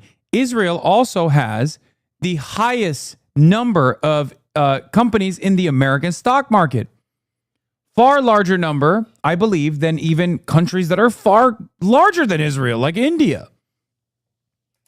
The Chinese government sponsors American universities. I did not know this. Let me pull up. I'm happy to show my ignorance. By the way, I don't know where the money is coming from, but I'll show you here. China has invested an estimated 5.6. I was short by $1 billion. Okay. 6.4 billion in American universities over the recent decade, making it one of the largest foreign. So why are they doing it? No, hold on. You didn't read the third sentence. Which is what these funds research. You think research partnerships with the Chinese is making kids on campus pro-China? No. It's not what I'm saying. Okay. Mehdi, you're very smart. So you went to Oxford. You got the PPE degree. It's like not the PPP loan. You got the legit PPE degree, right? Do you not think if these schools are getting this types of money, which phone call you think they're picking up? Oh, you think we know, Patrick, because we just saw what happened the last 3 years. Did Colombia go pro-Israel or pro-Qatar? But what did Colombia do? They went pro-Israel. They silenced all the pro-Palestinian. But what did they do? But what did they do? They rolled over for Donald Trump and they rolled over for the Israel lobby. Dog. Most of these universities don't have literal campuses in foreign countries like China as they do in Tel Aviv. That's one. Most of these universities' alumni, even if they are fucking Chinese, are not actually making administrative decisions at the behest of a foreign nation like our American alumni are, okay, at the behest of Israel. That's a huge part of this problem. Some of this stuff is not going to show up for a numbers guy to find out after ChatGPTing it. Okay, after grokking it, ChatGPTing it, grokking it.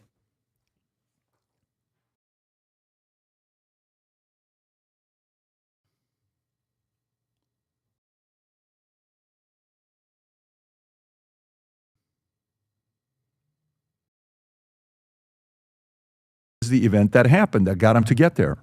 I don't know which event. Why did they do that? I don't know. I don't know where you're going. You follow the stories. You tell me, who was it? It was 3 universities, right? Columbia was one of them. And was the other there was a two? bunch of universities that cracked down But why on did they do pro-Palestine that? dissenters. Why did they do that? Multiple reasons. Pressure from politicians Okay. who are pro-Israel. You think maybe pressure they from screwed up donors as who are well? pro-Israel. Pressure from activist groups. This whole ridiculous debate where we conflate criticism of Israel with anti-Semitism. I remember when I launched... I'm not with that. Just so you know, like in Florida, when they're saying you can't debate and criticize Israel, I'm not part of that camp. Not just that. DeSantis is one of the many governors and Republicans I'm not part of that who have camp. said that if you're an American business that engages in BDS, you can't get contracts No. with the state. That's insane. That American business can't do what it wants to do. But by the way, what I'm trying to tell you is I think the reasonable people are not with that. Short term, some of these things may come and go. Yeah. The media created campus anti-Semitism crisis and Israeli propaganda campaign completely divorced from reality. Universities' own internal reviews find campus anti-Semitism to be on par with campus Islamophobia, yet one is covered 63 times more than the other between October 2023 and April 2024.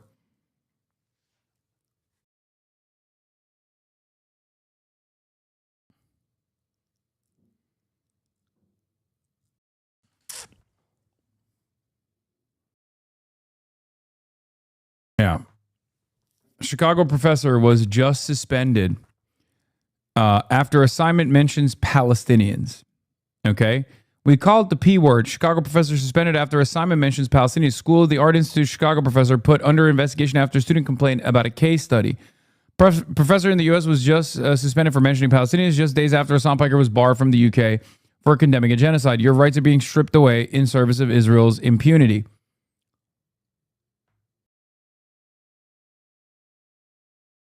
I mean, dude, simply put, can you imagine the British government barring me entry for saying, like, fuck Russia?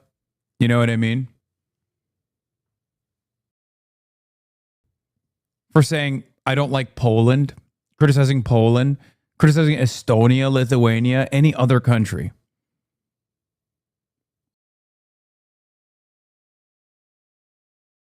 Dude, I mean, look, one of the better examples of this is, ironically enough, Daniel Biss's gubernatorial run against J.B. Pritzker. When he was running against J.B. Pritzker, his lieutenant governor pick was DSA. His lieutenant governor pick was DSA, and therefore, DSA Chicago at the time was pro-BDS and still is. 2018. He dropped him. There was controversy around the fucking lieutenant governor pick of a Jewish liberal Zionist who was running for governor with family members who live in Israel, and his hand-selected lieutenant governor pick was DSA, and therefore was on board with BDS. They dropped him. Daniel Biss dropped his ass. What other country has this level of involvement with the lieutenant governor pick in Illinois, in the state of Illinois, who has like no guarantee that he's going to win anyway?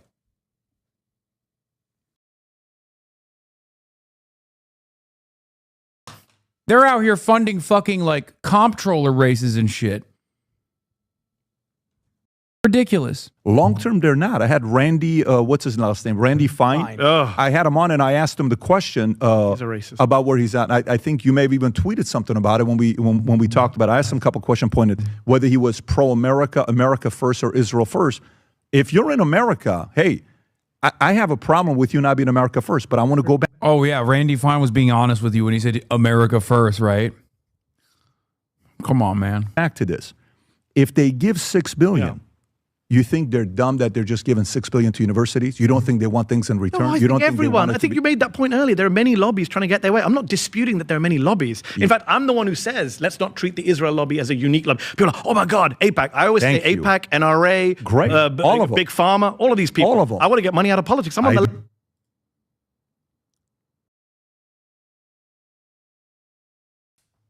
What a crazy 24 hours, man. The tentative ruling feels a little surreal. First, I just want to say thank you to everyone who has supported me, believed in me, helped me get there.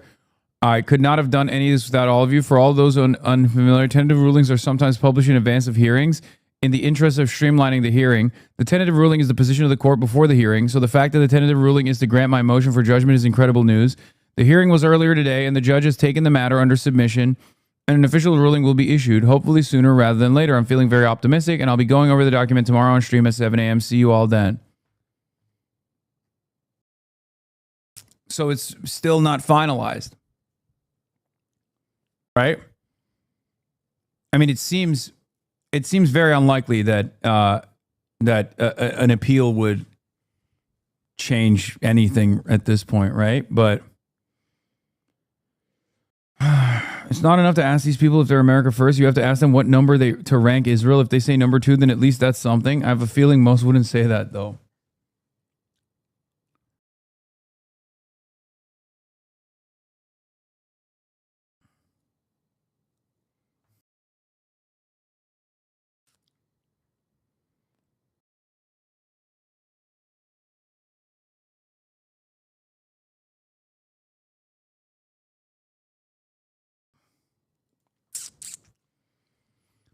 Now Israel wants a permanent seat in the Situation Room. What the fuck? Israeli officials and their allies in Congress and pro-Israel organizations are seeking to ensure that going forward, the Israeli Prime Minister and his or her officials will be functionally and permanently granted seats in the U.S. Situation Room. What?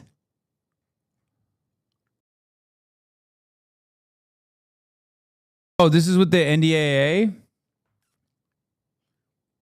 I mean, it would be anti-Semitic not to, right? I think it would be anti-Semitic not to do this. So obviously we have to, right? But hey, guys, Patrick Bet David thinks China has the same level of access in the United States of America. So let's endlessly pontificate on that issue.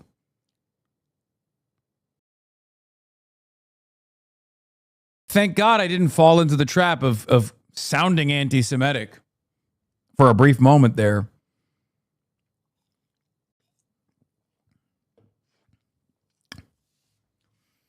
There is something poetic about all of these fucking groypers who were like, I'm not dying for Israel. That's why I'm not voting for Kamala Harris, who are literally going to now die for Israel.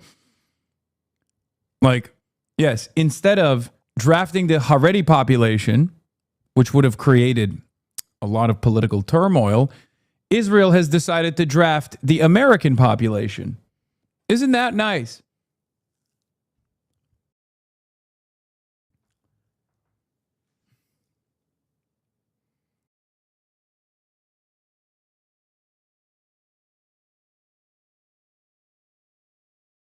As well. I'm a Bernie, Elizabeth Warren. I want to get money out of politics. Let's get rid of Citizens United. Yeah, Citizens United, Yeah. West Supreme Court decision. Yeah. Okay, so, but let me come back to your direct point about influence. Like the members of Five Eyes don't even have that? Buddy. Huh. Buddy. What the fuck is the Five Eyes in comparison to the level of unprecedented access Israel gets? Come on. Those are vassals. We are the vassal at this point with Israel's interests. I'm not disputing that they're spending money, they're lobbying, everyone's doing it. I'm saying Israel's winning, and the evidence is what's happened. See, I'm saying Israel's losing. I've not only do I have a kid in college, I have multiple Muslim friends, leftist friends with kids in colleges. Kids are now Jewish. I have kids who've been arrested. Yeah. I have kids who've been doxxed. I know kids who have been suspended. I know kids who have been expelled because of their criticism of Israel. I watched a video of Rumeysa Öztürk, a young Turkish student at Tufts, be picked up by 8 ICE agents and detained because she wrote an op-ed in her student paper saying we should divest from Israel. And Marco Rubio had her detained for a year, right? So don't tell me that Qatar is winning this argument. Qatar is not winning the argument on campus. So that's just a complete, last 3 years is a complete denial. I get your argument, but I would dispute it in the following way. Everybody is... You are delusional, man. Okay, Mehdi's being way nicer than I would be at this point, by the way. I mean, I've already brought up a bunch of talking points here. But come on, dude, come on. This is one of those things that, like, even the dumbest guy you know would be like, I don't think that's the case. Okay? The dumbest guy you know heard his favorite content creator, Patrick Bet-David, present this argument and went, I don't think that's the case at all, and I don't trust you anymore. Trying to win influence. Everybody. Agreed. And they're spending money. So Agreed. no matter what it is, We agree. everybody. But the question is, whose money is working and who's not? The part where I go that's not working is, do you think Israel's popularity in America has increased or decreased in the last 5 years? No, because that's a different argument. That's because people saw a genocide live stream to their phones. Also, does it even fucking matter? We literally don't have a real democracy. This is the point that I've been trying to drive home every time I do one of these media hits in the UK or in the United States of America, where I keep reiterating this point over and over again. I'm like, right now there's a crisis in democracy because the enmity towards Israel is so overwhelming by the masses that these countries in the Western world are basically having to make very difficult decisions on whether or not they even maintain the appearance of a democratic process or if they just cast it aside completely and go full tilt authoritarian fascism. Okay? Because eventually people are going to keep demanding, keep protesting. Protests are going to increase in their intensity because you can't put the toothpaste back in the tube. And at that point, people are going to start realizing, okay, what the fuck is democracy at all? What good does that do for me? You know, I've been out in the fucking streets. I voted. Nothing works. And eventually, they are no longer just going to oppose Israel. They're going to oppose their local governments, their domestic, their state governments. They're going to oppose the concept of democracy in and of itself. This is a real violation of the social contract.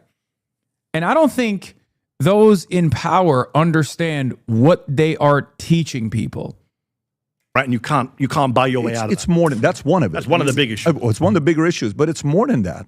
So whatever they did, like even when Charlie Kirk, the letters came out when he was having a conversation with BB, and I don't know if it was the 7 things he wrote, the 6 things. Do you remember that when he wrote a letter? I don't know if you remember that or not. I wasn't a big Charlie Kirk reader. You'll be shocked to hear. Yeah, well, you would have liked him. It was a special. No, guy. he didn't like me. He wanted me deported. He called for me to be deported from this country because he's such a free speech champion. He was. What was his reason for it? Because I said something about COVID that he didn't like. What did you say about MSNBC. COVID? Something about the whole school. What difference does it make, Patrick? Are you going to fucking agree with Charlie Kirk and be like, you know what? He was right. You should be deported. Like what? Again, are you a defender of the First Amendment or not? If you are, then you recognize that Charlie Kirk was wrong to say that. God damn. Position on, lockdowns, vaccines, whatever it was. He didn't like it, but instead of debating me on it, he said, who's this guy? He should be deported from the country. Can you tell me specific what it was, Rob? Rob can pull it up. There's a lot of. Now, if you said something crazy shit on Twitter and he responds back to you, hold on. Even if I said something crazy, the First Amendment crazy too. First Amendment doesn't cover crazy. His First Amendment he can also say that. But that's you part think of we his should First threaten Amendment. people with deportation? I don't know. You said some crazy shit. What did you say? No, I didn't say anything crazy. I'm just saying. Even let's say I did say something crazy. No, but even if I didn't say anything crazy. But let's just say he said that. That's his freedom to be crazy. Of course, it's his freedom. Yeah. I'm not going to like the guy. You're like, I would have agreed with that's him. a different That's how we got onto Kirk. I'm like, why would I agree with the guy who hated Islam? No, you don't have to. He hated Islam, and he wanted me deported. That's a different story. That's a different story. But by the way, Rob is fast. Rob is fast. We need you, Rob. Charlie. This is speed. Charlie was a phenomenal guy. But let me go back to it. We'll have to agree to disagree. Yeah, that's totally fine. So, but where was I going with this? We were talking about the influence, and then we went to universities. What topic were we on? I brought up Charlie. Rob, do you know where I was You were going? saying talking to Netanyahu and the stuff. Oh, yeah, when he talked to Netanyahu with the 7 points, and he said to him, he said, you're losing the kids. Whatever you're doing, the propaganda, you're losing the kids. So it's not working. So if you say the influence of AIPAC or whatever they're spending their money to win over Congress and all these other guys, guess what happened? I think they gave money to John Cornyn. AIPAC did. He lost. He's been there for 40 plus years. Paxton won. Yeah. So what happened with that guy winning? He was a guy that was not even supposed to win. He had issues. Letters came out with his wife, all this other stuff. It wasn't a pretty thing. So I don't know if their influence. Don't get me wrong. When you talk about Mary, she's put up some real money there. I mean, Trump's been very open about. She's put up some real money there. And can I say, I don't think we're disagreeing that much. I think we're not actually disagreeing. I agree with you. I'm the first to say I'm very happy to see young people switching on this. I never thought a day would come in my lifetime where polls showed that the American public supports Palestine more than Israel, which we're now seeing from Pew and Gallup. That's an amazing change in public opinion for people like me. But what I'm trying to say to you is all of that is valueless, worthless. Why the AIPAC calculation might make sense to AIPAC is, well, who cares what public opinion say? If we can, it is short term, but if we can control, but they don't think long term. No. Maybe the Chinese do. The Israelis think short term. No, the Israelis I'm not talking Israeli. Okay. I'm talking about those who wanted to make sure, like whatever their belief is, whatever your belief is, folks that are not pro-Israel, right? Yes. And hey. Yeah, they've not won hearts and minds. We agree on that. Oh, no. I think, I go to schools and I talk to kids. First thing I ask is, who do you watch? Used to be Charlie Kirk. Who is it now? Really? What's your position with Israel? Oh, boom. I mean, it's like 0 to anger towards Israel. So guess what that means? Whatever the propaganda was, correct or not, it worked for those that are anti-Israel. But guess what? Okay. I need to say something here. I think this is a moment where the less you know, the better you perform. Like, I think Patrick Bet-David is a more difficult person to debate for Medhi Hasan than like the average, like Shannon Kestenbaum or Rabbi Shmuley or whoever the fuck, because he is throwing some of the dumbest arguments that I have ever heard. Like, this is basic level shit that you have to describe to him. Like, you have to describe to him, shapes and colors before you can even come to terms on what the debate even actually is about. Because he keeps advancing this point where it's like, well, Israel is so powerful. Why does everybody hate it? And it's like, I don't know, dog. Maybe because they did a fucking genocide and they were unbelievably arrogant and annoying throughout the entire process and have actively demanded people get fucking fired and have gotten people fired and have also subverted democracy, the democratic process. They've gotten congresspersons to lose their goddamn positions of power for even daring to criticize the state of Israel. Perhaps all of that combined pisses off a lot of Americans, even the dumbest Americans are like, yeah, this shit sucks. It is actually because of Israel's profound influence that is the reason why it has profound enmity. This is a really fucking stupid argument. And I don't know if he's like weaponizing his stupidity here or if he just like genuinely doesn't think this is he genuinely is like, what do you mean? But everybody hates Israel. Like, how could you say this is a powerful lobby? Get a lot of guess what's scary? When the pro-Israel side hear you say that, when they see the numbers of people watching Candace Owens or Tucker Carlson or Nick Fuentes, God help us, when they hear that, they don't go, shit, we need to work harder to win hearts and minds. What they say is, we need to crack down on democracy and free speech because that's the only way we stay in power. That is why Peter Beinart, my good friend who used to be a hardcore Zionist, now a liberal. That works anymore. Peter makes the point that you're going to see a lot of Zionist groups in this country allying with the... Damn, he said liberal Zionist. He didn't say anti-Zionist. He said liberal Zionist. He's right, by the way, I think, to a certain degree, Medhi. Right. Traditionally, okay, American Jewish groups have been pro-Democrat, liberal. Yeah. But now they're allying with Trump and MAGA because they see a way of suppressing speech and joining with authoritarian forces because they can't win the argument fair and square. I think that's a mistake. It is a mistake. But that's what they're doing. Jonathan, I understand that. But what I'm saying to you is it's very important to win over the kids. Very important to win over kids. And Agreed. When I see China, Qatar putting that kind of money in schools, their long-term thinking is let's win these kids over and then let's see what happens. So I don't think Israel is winning when it comes down to winning over. Did you see the Jerusalem Post conference in New York this week? No. They hosted a conference that ties in with the Israel Day crazy parade. They had Ronald Lauder, the Estee Lauder guy, the billionaire, giving a speech. His son-in-law is the Federal Reserve guy, Kevin Warshie. I don't remember his name. Is he Jewish? He's Jewish? Ronald Lauder is a very leading figure in the American Jewish community, big supporter of Israel. He gave a speech at Jerusalem Post conference, and in that speech, there you go. He said that Mossad and Shin Bet, the Israeli intelligence, domestic and foreign intelligence, should be working hard to get American kids to support Israel, influence operations. Openly called for it in a speech. There's a clip doing that. It's insane, right? So when you're talking about this, is what I'm saying to you. It's not that they don't know what's happening, but their solutions are so batshit crazy. Go back to that story. And so authoritarian. Israel is losing the information war. So they get it. They agree with you and me. Yeah. But their solutions are scary as shit. They're authoritarian. It's not going to work today, though. I hope it doesn't work. You know why it's not going to work? You know why it's not going to work today? Why is it not going to work? Are you with MSNBC today? No. Okay, where are you at? I'm independent. What can you talk about? Anything I want. Anything you want. Yeah. As long as you don't say something crazy that you get a strike on YouTube, you're good to go. Yeah, but that's the thing, right? Look at TikTok. When Mitt Romney had Antony Blinken on stage, do you remember that famous conversation a couple of years back? And he said, everyone's like, oh, they're going after TikTok because of China, because of China, because of China. And Mitt Romney just sits with Blinken and says, every time I go on TikTok, you see 6 times, 7 times as many pro-Palestinian posts as pro-Israel posts. We got to do something about that. Blinken's nodding. I'm like, Mitt, you're not supposed to say that out loud. You're supposed to say that in a smoke-filled room. He said it on stage, right? Damn, he's just fucking, he's wearing him down at least. Here's what's interesting about that story too. You guys notice how that never got any coverage whatsoever? Like the Israel angle that was pretty apparent, like pretty out in the open, got a lot of coverage here, got a lot of coverage in Zateo, Dropsite, and independent media, and yet never really saw that take shape in mainstream outlets at all. Wonder what that was about.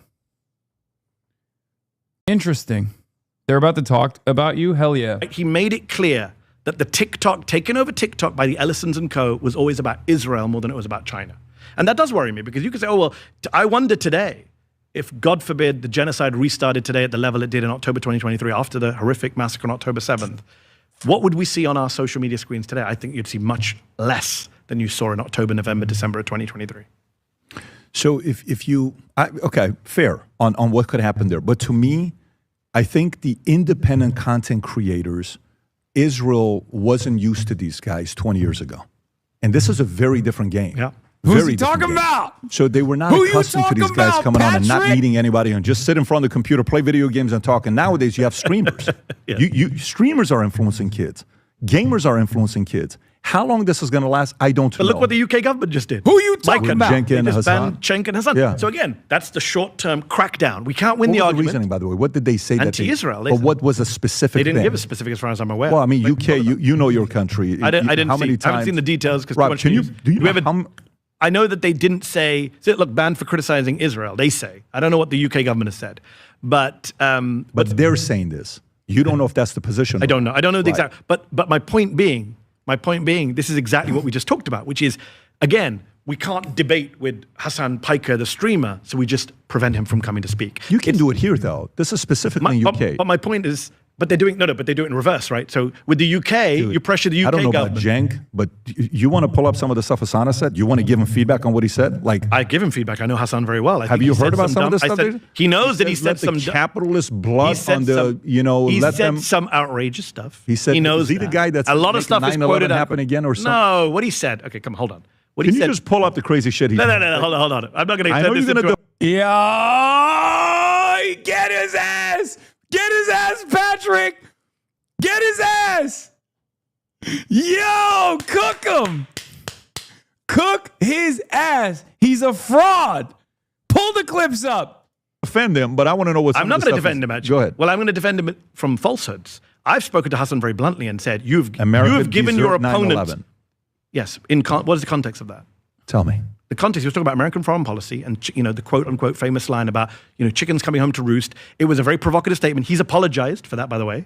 He's on the back foot! He's on the back foot, Patrick! Hit him! Hit him more! To be clear. Sure. But even Robert Kagan, you know who Robert Kagan is? The big neocon. Yeah. He came out recently and said, you know what? 9/11 was a result of our bad foreign policy. He just said it in a more diplomatic, Atlantic magazine-friendly way. So you're supporting him saying that, Hassan Piker?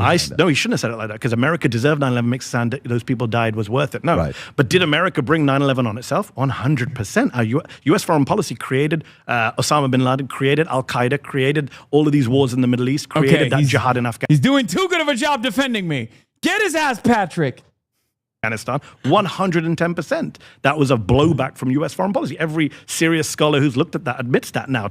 We're coming up to the 25th anniversary of 9/11. Even Robert Kagan is saying. When do you think, Rob, can you pull up how many arrests happen in UK versus other countries on social media? I don't know if you've seen this. It's worth watching. Okay, Patrick is flailing a little bit. Patrick, stay on message.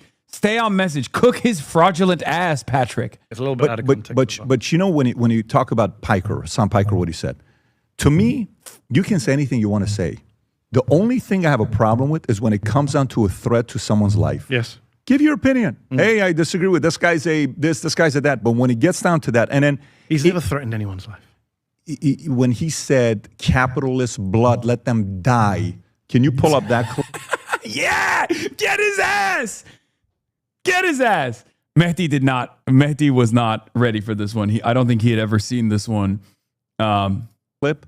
I don't know that clip. I need to see the full Hassan context. sat right here, I'm 47, you're 46, I think we're a year apart. You're 79, right? Okay, so we're the same age. So when you sit down with a young guy like that, and we've made some major mistakes in our career. I talk to Hassan all the time. Don't give your opponent sticks with Here's the one. beat. Watch this. The guy is a non-violent guy. He doesn't support war or killing. He just says provocative things. Do you have it, Rob, with audio or no? My understanding is that the property owners who have properties there choose just not to rent it at all. Yeah, kill As a them. result. Kill those motherfuckers and murder those motherfuckers in the street. Let the streets soak in their fucking red capitalist bloods, dude. Yeah, that's a dumb. Oh, wow. Where's the rest of it? Damn it. Get his ass, Patrick. Get his ass. Cook him. Cook him. Let's see how Mehdi defends this one. Good looking. Masterful pearl clutch, Mr. PBD. I almost believed you cared. Yeah. Dumb thing to say. Talented guy, good speaker. Why would you say something like this? He did. He literally did text me while that was happening. He's not even lying. He straight up texted me. He was like, what the fuck? The ultras who called you an opportunist were 100% right. You're flip-flopping on yourself.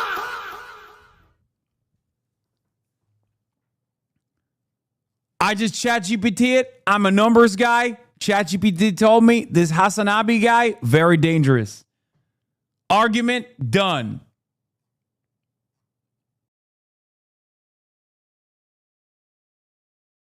Are you hating on Mehdi? He stood up for you? Man, I'm fucking joking, dude. What are you?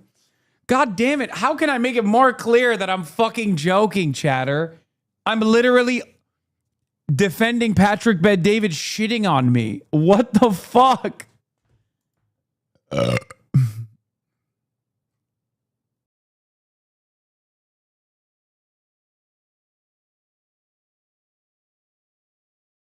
End joke.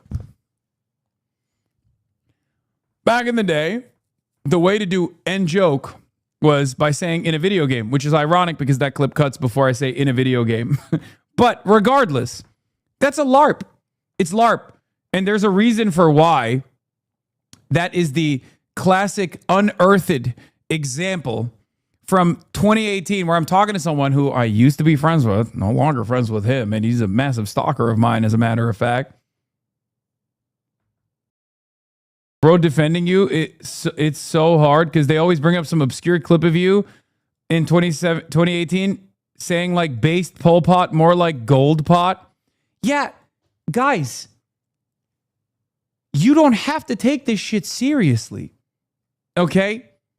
It's like when people will be like, excuse me, right here he says in 2017, oh, now people care about dead Syrian children. And it's like, you do understand that they are deliberately robbing everything of its context on purpose. Like this is not an active policy that I'm implementing or initiating. I'm literally talking to a landlord at that point. It's LARPing. Who gives a fuck? No, Mehdi was like, I've never seen that clip of you. You sound so angry. That's what he said. After this and say, you screwed me over on the Patrick Bet-David, because I'm not going to defend that. I don't know what the context for that is. But look, even you said, let's park Hassan Piker. Cenk Uygur said a lot of things that are very provocative too. Sure. Not like that, but about Israel. Yeah. The point is, to come back to my wider point, which is there's still a way for them to shut down the conversations, to censor speech critical of Israel, Cenk to is stop pretty loud. influence. Cenk is everywhere today. But now he can't speak in the UK, is my point. Well, that's the argument for UK's dumb policy. Well, it's not just the UK. You don't think the US? Not at bro. Pull up No the numbers. way. Come on. Pull up the numbers. Yeah, he's a numbers guy. Get him, Patrick. Get his ass. Ah! Stop. Pull up the numbers. Oh my God. I just realized he literally leans into ChatGPT at anytime someone standing in front of him starts opposing him a little too good. Anytime an interlocutor actually starts cooking him even a little bit, he's like, I'm a numbers guy. Stop it. We got to ChatGPT it. We got to grok it. That's how he centers the conversation back. Almost every one of your haters, what is this? The difference between you and Hassan Piker is that 10 years ago you were a literal neo-Nazi that called for the genocide of non-white people on a daily basis. Hassan, despite all his flaws, never went through a neo-Nazi phase in his life. What is this? When Hassan Piker says, but that I said that horrible thing in 2019, it was so long ago, I want to remind you that he and his community have insisted that things a person posted 10 or even 17 years ago represent who that person is, was, and always will be. It's the standard that he said. Wait, what? I've literally never done that, actually. No. My policy on this is very clear.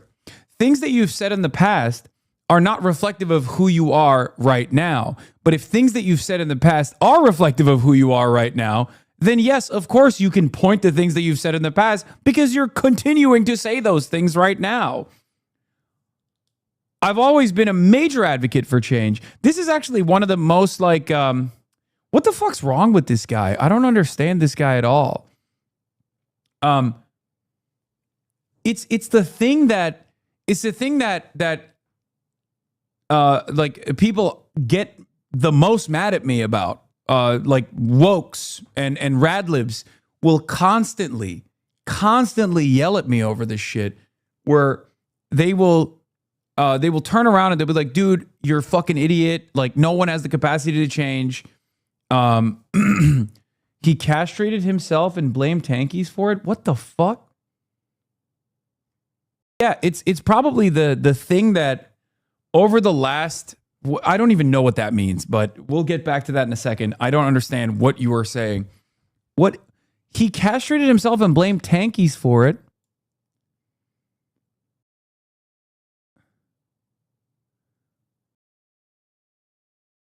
Okay, explain what that means.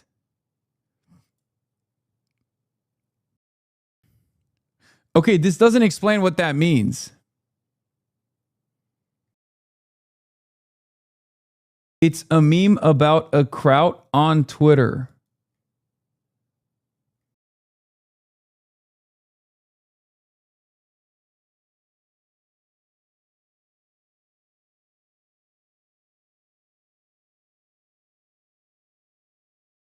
He cut his balls off and blamed the tankies. No, this is not explaining anything.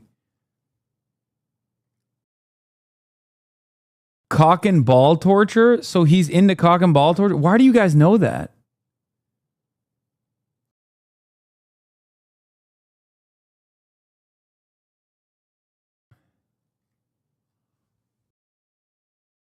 Why don't you? I don't even know what this dude's deal is. It's a fat parrot. Okay, I feel like it's one of these situations where like everybody is in on a joke and I feel so left out. I don't know what this is. So this fat parrot is into cock and ball torture, and as a part of his cock and ball torture, he accidentally castrated himself. There's two parts of this. One, he castrated himself. Two, he blamed the tankies for it. Am I too old to understand, or am I too young to understand?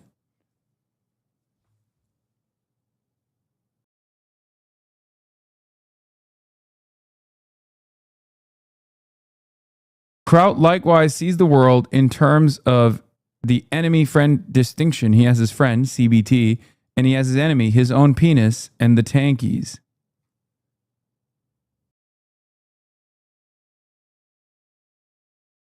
Okay. Cool stuff.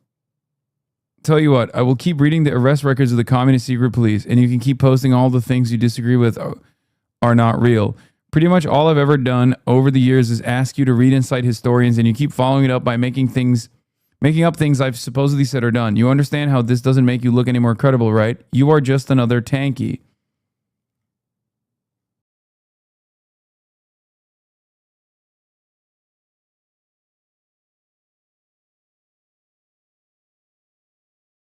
It's funny how Kraut will castrate himself with CBT, then instantly turn around and blame the tankies.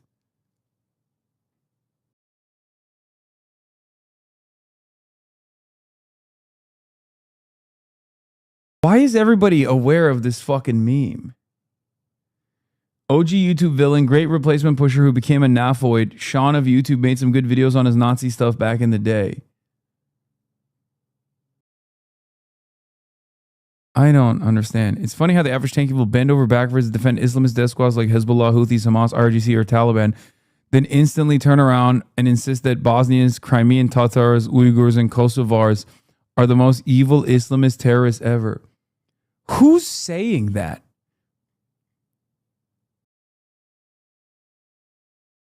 Like, I feel like this guy just invents people in his mind and it just gets mad at his own hallucinations.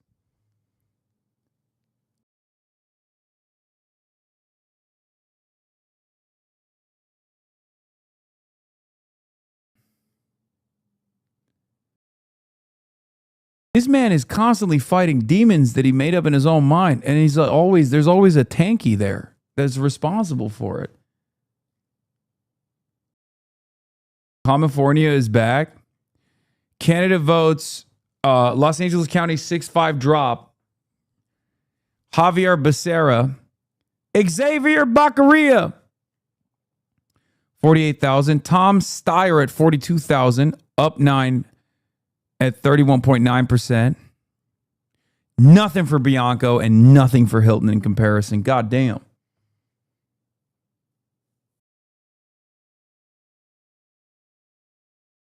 Also, in other news, Spurs is 41 to the Knicks is 34.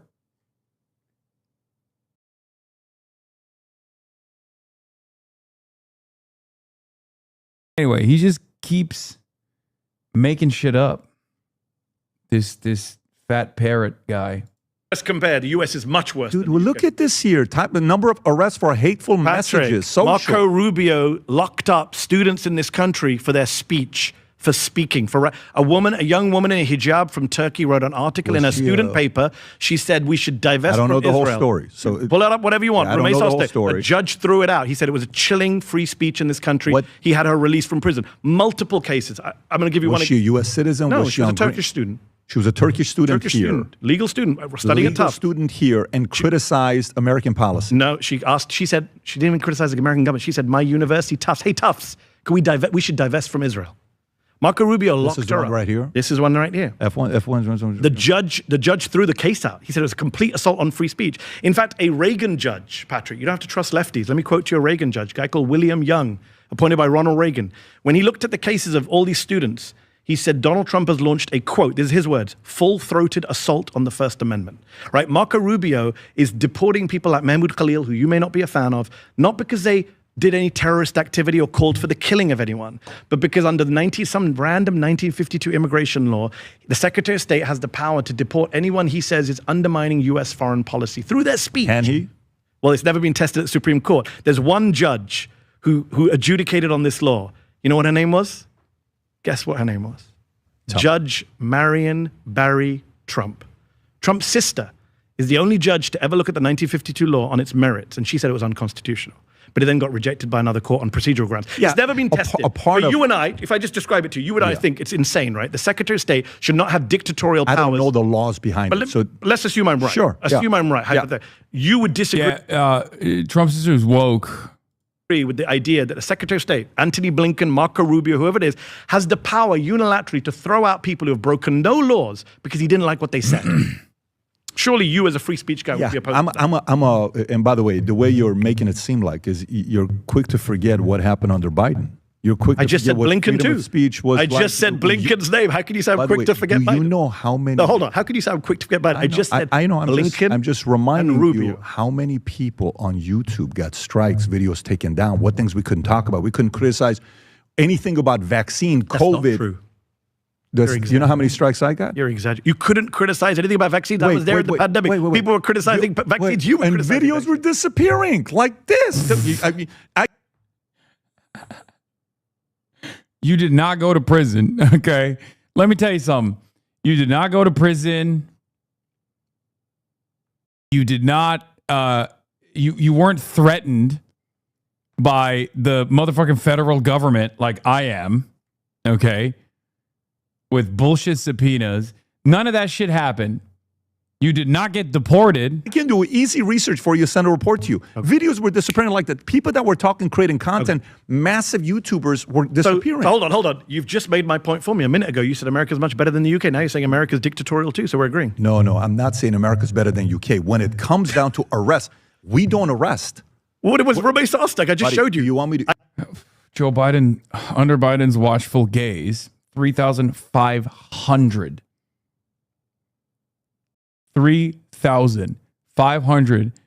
peaceful campus protesters were arrested. Okay, so yes, we do arrest people. You're fucking wrong.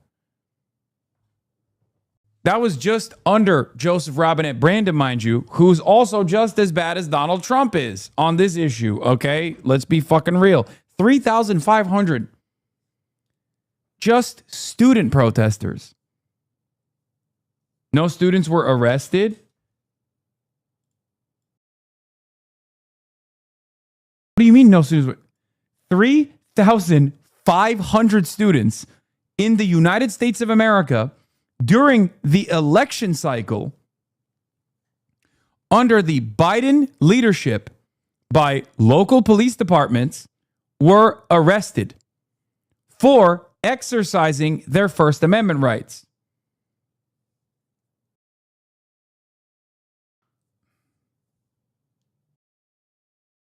Nuh-uh. If PBD doesn't know the numbers, it didn't happen. Grok it. Grok it. Chat GPT it now.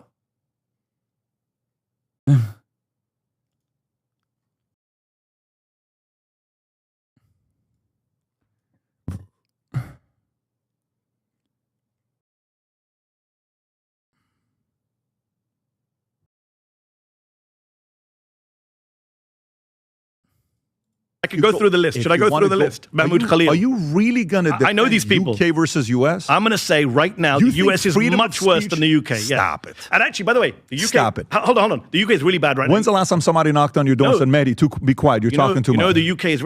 Wait, they did that in Florida like the other day. They do that in Florida all the time. Like literally, you'll have the motherfucking sheriff...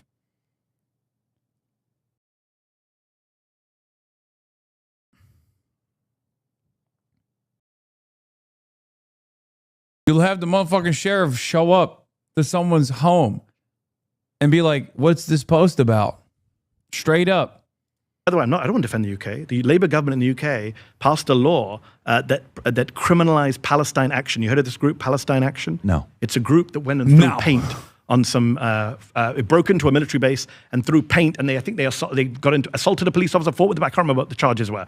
But they were classified as a terrorist group alongside ISIS and some far-right white supremacist groups. Insane. There's no intelligence for this. They rammed it through Parliament, got it voted on, and then they started rounding up people. I don't know if you've seen the videos. Every weekend for the last few months in the UK, people were protesting against the genocide. Little old ladies, a guy in a wheelchair, vicars, priests, grabbed by 2 police officers, arrested, you're a terrorist, because they said Palestine Action. You can't say Palestine Action. So I'm not going to defend the British government. They're deeply repressive right now. But funnily enough, Elon Musk never talks about cases like that. He always brings up the cases about Tommy Robinson. All of that stuff. I'm sure you're a big fan of Tommy. Oh, yeah. And he's a big fan of mine. But the biggest threat right now, there's no more repressive law than this law they did to basically, if you go out and say Palestine Action, you say the 2 words. If I go to the UK tomorrow and say Palestine Action, I will be arrested. So what do you think about what happened to Henry Nowak? Who's Henry Nowak? Henry, you don't know who Henry Nowak is? I will if you remind me. Can you pull it up, Rob? Henry Nowak. This is the guy in Southampton, England, last year, December 3rd, 2025. 18-year-old kid is going home, murdered by Vikram Digwa. The video just came out. The Vikram guy stabs Henry Nowak. That's the problem. Media is not even talking about this. Stabs Henry Nowak. I don't know how many times. Cut and stab Nowak a total of 5 times with a knife. What does this have to do with free speech?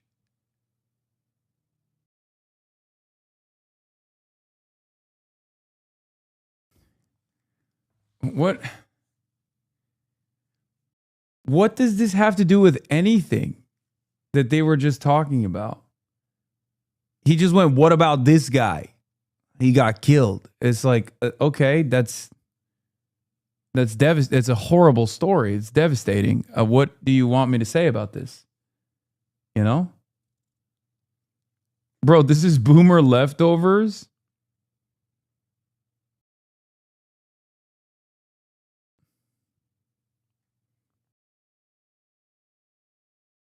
It's just him saying, I'm scared of this. Look.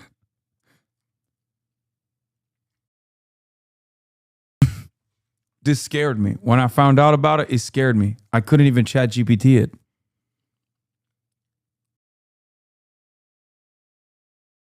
Huge story in the UK right now. Okay.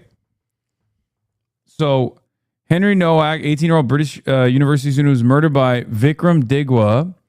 Digwa was a 23-year-old British Sikh man, cut and stabbed Nowak a total of 5 times in the night. When police arrived, Digwa accused Nowak of assault and the officers handcuffed Nowak. He died shortly after being handcuffed. What the fuck? Shortly before the stabbing, Nowak filmed Digwa walking away from him during a verbal altercation. Digwa maintained that he acted in self-defense after Nowak continued pursuing him, made racist remarks, and punched him. Prosecutors argued that these allegations were baseless and fabricated in an attempt to justify the stabbing. The jury convicted Digwa of murder on the 28th of May, 2026. Digwa's mother was found guilty of assisting an offender. The judge rejected Digwa's accusations that Nowak had physically or racially abused him. Digwa received a life sentence with a minimum of 21 years. The police response to the crime recorded on body-worn cameras was referred to the independent police. They're trying to use this as a case to counter to BLM and want to portray that people against police violence or reptitude only care about it if the person is POC. You didn't hear about this?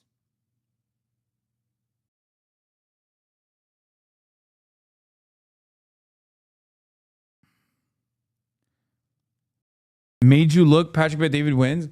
Yeah, here's the thing I don't understand. We're having a conversation about, like, out of the two countries, like, which one respects free speech less, right? I don't even know if I agree with Mehdi's take that, like, America respects free speech less than the UK. But this has nothing to do with that. This is just, like, regular police incompetence. Is there like a real systemic problem with, like, white people being stabbed and then being arrested falsely because the black or brown perpetrator falsely claimed that the white stabbing victim? First of all, why are cops handcuffing stabbing victims? Like, even if they're a perpetrator, why are you handcuffing them if they have been stabbed? That's a little insane. And like that in and of itself is very strange to me. But also, is that like a real, they didn't believe that he was stabbed? What the fuck?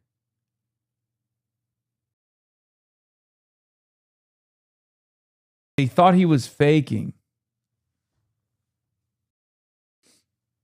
No, because the Sikh guy lied. Sure, I got that. But why didn't they check?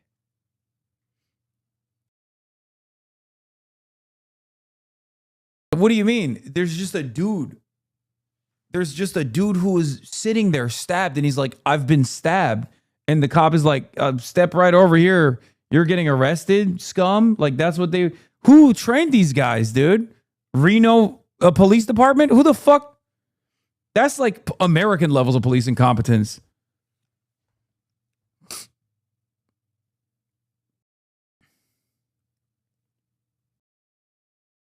The BWV shows that the officers attending didn't believe he had been stabbed. I don't think so, mate. I think is one of the officers' words. The policing problem where instead of assessing the situation properly, they just immediately go to restrain people. Yeah.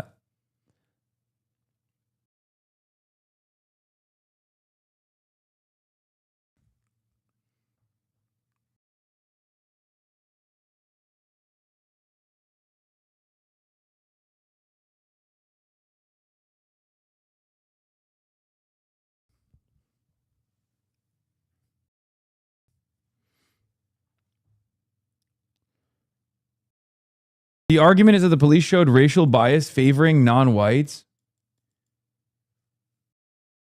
Are people sincerely making an argument that police are woke in the UK? Is it upside down world over there? What the fuck's going on?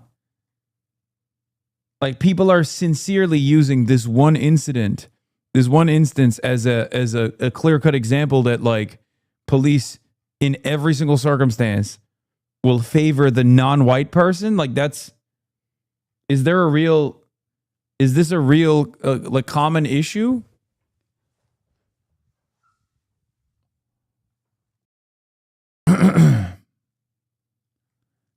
I'm still confused as to what this has to do with the argument that was presented about free speech protections in America versus the UK.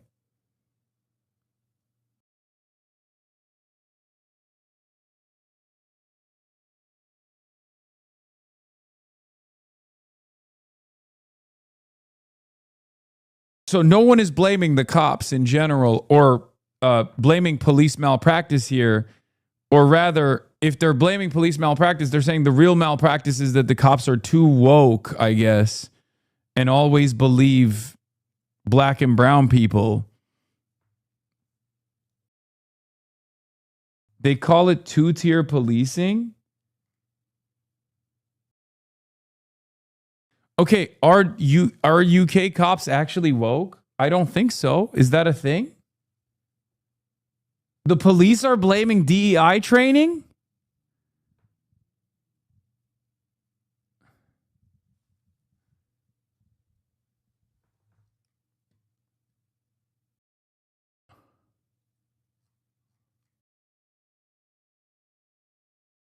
Wow.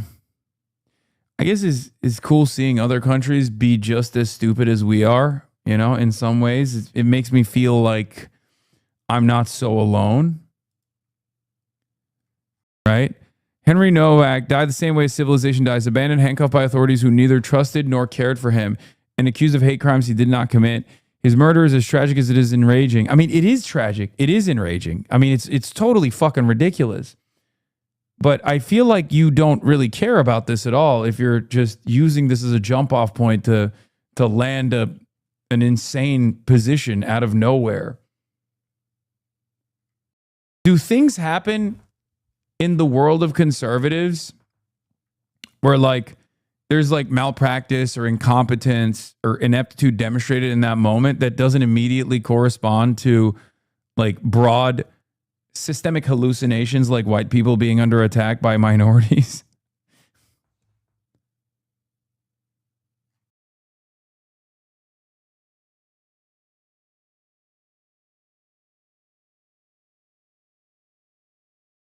Nigel Farage. The fear of being called racist was greater than dealing with Henry Nowak's murder. We should respond to this with pure cold rage. But the fear of being called racist was greater than dealing with Henry Nowak's murder?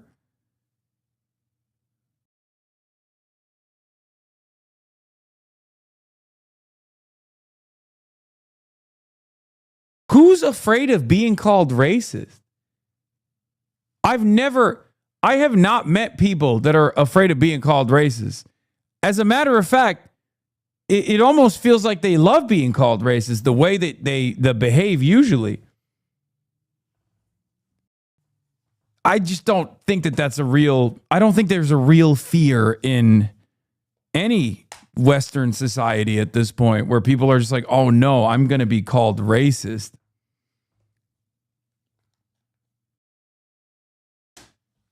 I mean, I get called racist all the fucking time.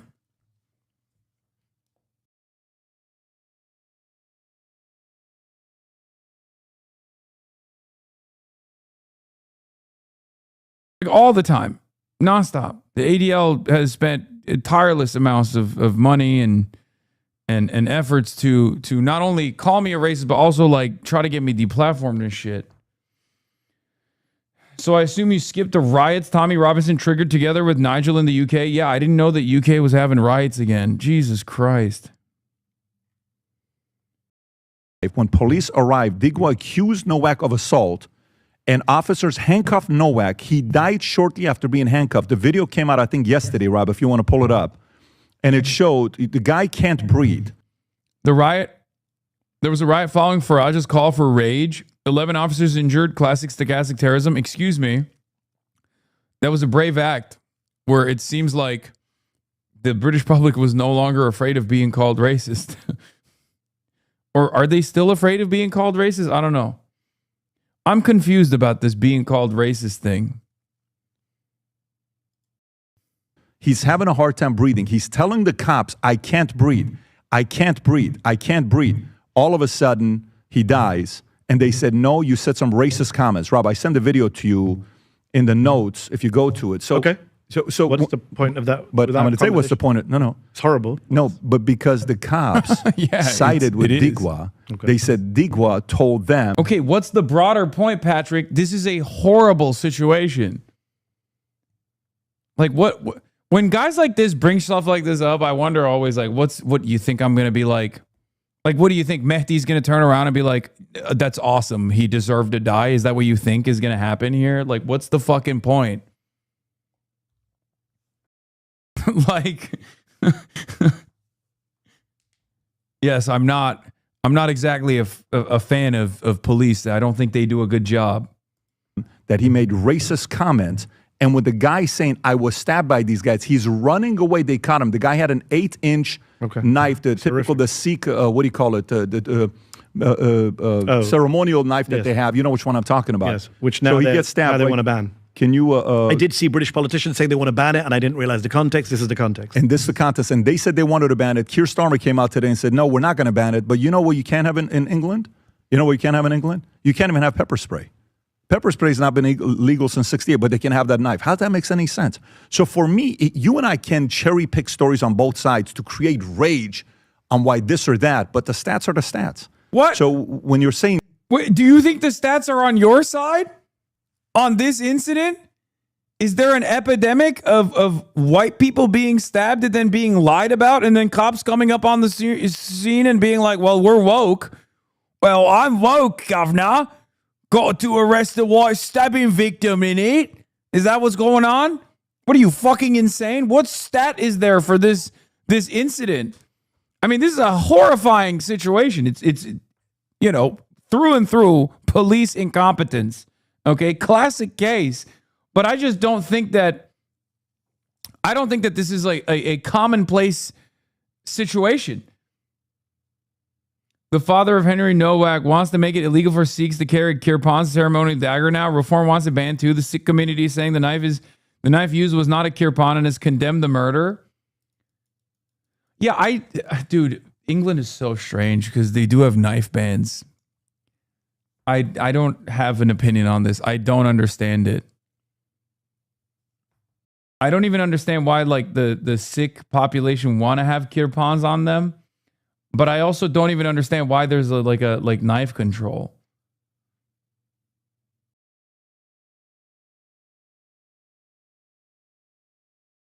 What's the religious significance of the kirpan? I feel like this is one of those things that they tweak the algorithm on so that we talk about this. Sometimes there will be like a totally new thing that I've never encountered before. And I feel like I'm fairly tapped into like all of the comings and goings and the debates. And then there will be like this new thing all of a sudden and everyone's talking about it. I'm like, is this like what, how did this happen? How is this like a big point of contention? When did this, like, what's the driving motivator here? It's like, oh, if I can't have one, he can't too. Is that what it is? Like, are you jealous that Sikh people get to have a religious knife, but you don't get to have a knife?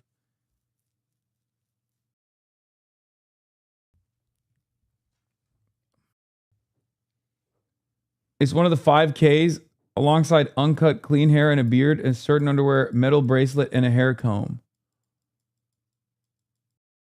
Oh, I did not know that. I didn't know that every Sikh person always carries a knife with them at all times.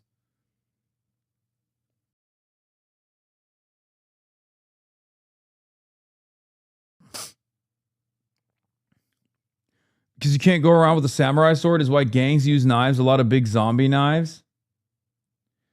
Knife controls because they're the go-to for gangs to use as we don't have guns. You can't buy a kitchen knife in a store if you're a kid. It sounds hysterical, but it did used to be a thing. It's like half real problem, half overblown by the media.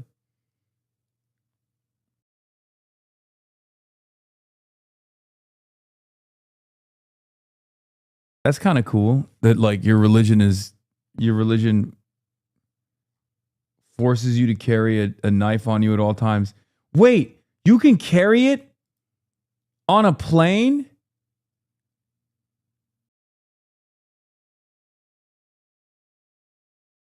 Lots of kirpans don't actually come out of the sheath. It's bolted in. That's kind of cool. That's a cool religious practice. I like that. I think they should keep it. I think that should not be banned. There you go. I've decided. Sorry. Sorry to all the people who wanted the kirpan to be banned.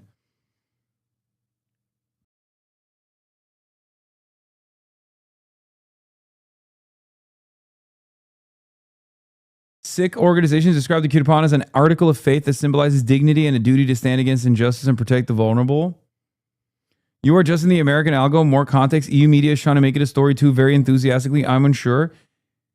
Do Sikh people even have like, is that even a stereotype that like they get violent or something? I don't think so, right?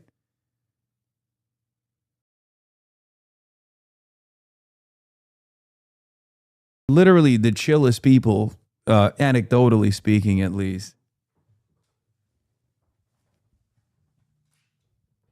I guess they're brown and they have big beards, right? So that's...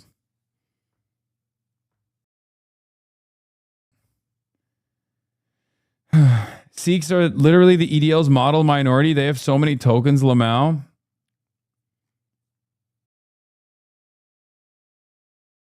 Yeah, no, they do get confused for Muslims because of the garb and the turban and the beard.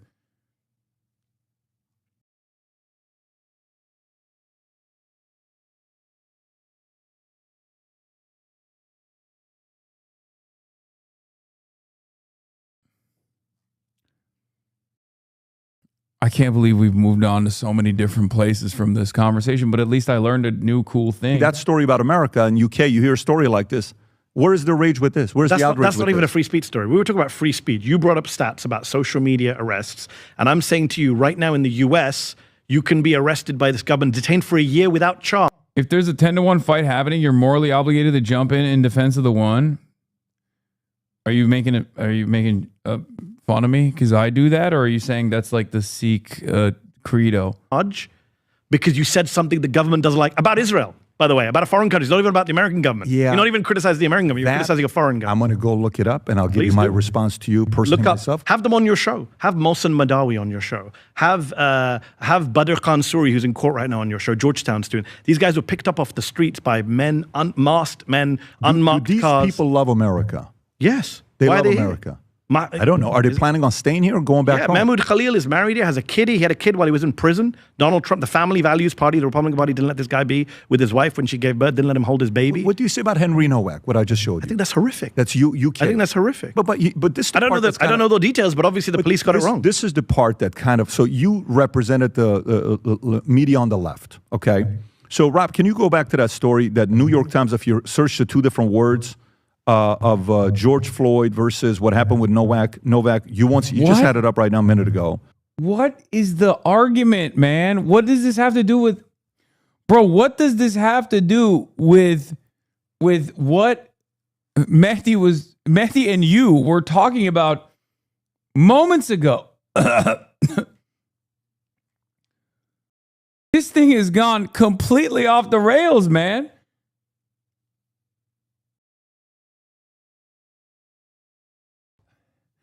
I am value-tained, though, as always. Come on. You're going to do this? No, the media is fine. The media is... But wait a minute. This is New York Times. Go to the first one. I'm not a fan of the news. You type in Henry Nowak. How many names?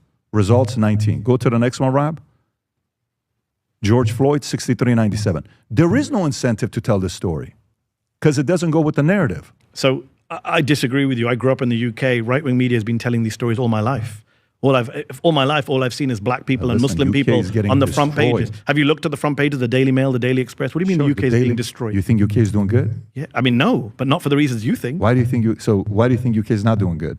I think economically it's doing very badly. It had very Why? bad leadership for the last 15 years. The Conservative government that came in 2010 Yeah. did an austerity program after the financial crisis. You put it basically on Cameron. destroyed. Cameron is David Cameron yeah. and George Osborne Yep. did an austerity program that basically gutted the British state, gutted our competitiveness, didn't cut the deficits, actually ruined our fiscal credibility, downgraded our credit rating, destroyed our growth over the course of a decade, undermined our health service. Do you put anything tied to immigration to that? No. None. Immigration's been a boost for the British economy. In fact, cutting immigration is bad. Look at Brexit. Brexit's been a disaster for the British economy. Do you know how many people in Britain want to rejoin the EU? A majority. Pull that up. The majority of Britons want to go back into the EU. Yeah, he said, I'm a numbers guy too. I can be a numbers guy too. You're not a numbers guy, Mehdi. Don't try to be a numbers guy. You don't get to tell Vinny to pull shit up. What do you think that is? Why do you think that is, Pat? Do you think? Why do you think Britons want to go back into the EU? You just said Britain's being destroyed. No, but I'm have saying you they looked want to at the, rejoin the have you looked at the EU. crime numbers? What's going on in UK? Crime is very low. Have you looked? I think one of the funniest things that I genuinely love about Patrick Bet-David is in his mind, he's truly white. Like he behaves with the confidence and the swagger of a white man. And I think in his mind, he's like when people go, hey, you know you're not white, right? Like he's just like shocked by it sometimes. He literally thinks he's part of the team like 100%. And I love it. I love him and I love that for him. And it's really funny because I don't think anybody that's in his immediate vicinity reads him as white at all. The only reason why he can have this level of delusion is because he's in Miami, and Miami is the place for guys who are not white who think they are. So he's surrounded by other Patrick Bet-Davids who are just like, yeah, I'm a numbers guy too. What do you mean? Crime is very low, Patrick. So let me ask you. Do you know what the crime rate in London is? Did you see the tweet that came out I know you're not a fan of Sadiq Khan. You're not a fan of my good friend Sadiq Khan, are you? What EU did, you saw the tweet that came out, what EU was saying they're doing, that they want to find a way to get rid of illegal immigrants? Okay, you're jumping around, Patrick. Britain is not in the EU. We're talking about Britain. You just said Britain's being destroyed, which is nonsense. And then you said crime rate. Have you looked at the London crime rates? Last year, London had its lowest per capita murder rate since records began, had the lowest volume of homicides for 30 years under Sadiq Khan, third-term mayor, who people in America, Elon Musk, Donald Trump, get very worked up about. I don't know if you guys get worked up about him. Been a very successful mayor, and crime has come down by record numbers. Violent crime and murder. When you're looking at EU, do you know which country? When the numbers guy encounters the other numbers guy.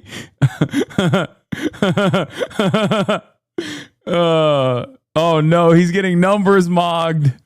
No. Bruh. He's getting numbers mogged. Bruh.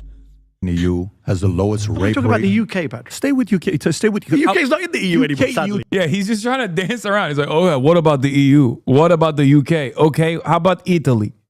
To me, I'll put them somewhat together in the same area. They left 10 years ago. By the way, so you're saying immigration coming from all these countries has been a successful project for the EU? What's your definition of success? Many different ways. Economically, the EU desperately needs migrants. Have you seen the age rate? Pull up the demographic. Okay, so it's a dying continent with a very low birth rate, as Elon Musk likes to point out. So when you think they got no one there to work, to pay taxes, to look after the elderly, to run their health services, etc. Maybe the one argument I'll go to see what you'll say about this. Do you think the West, when it comes on to West, Muslims can coexist with the West? Took a handbrake. I'm curious. We went from Britain's being destroyed to London crime to EU to Muslim. I'm curious. Okay, we got to Muslim. Tell me where you are with this. Do you think they can I'm coexist? Muslim. Okay. What do you think do you think they can coexist? Do you think I can coexist with I think you can coexist. Why me? Educated, you're a worker, you're now a capitalist, you're contributing, you're creating jobs. I would say you're net positive. Do you not think most Muslims do that? I don't think depending on where they're coming from, they don't, because if their countries did a good job, why would they leave it? War?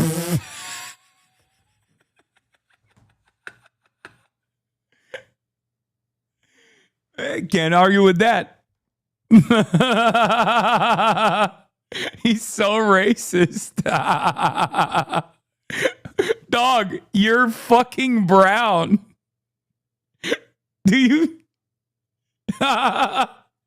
You're Iranian and a business owner talking to a British Indian guy who's also a business owner in America. And you're like, well, you know, we are the good ones. That's awesome.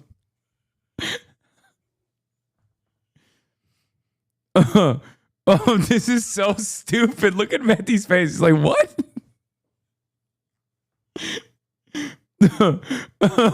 That's great. Thank you, Matt. Thank you. Thank you, Patrick Bet David.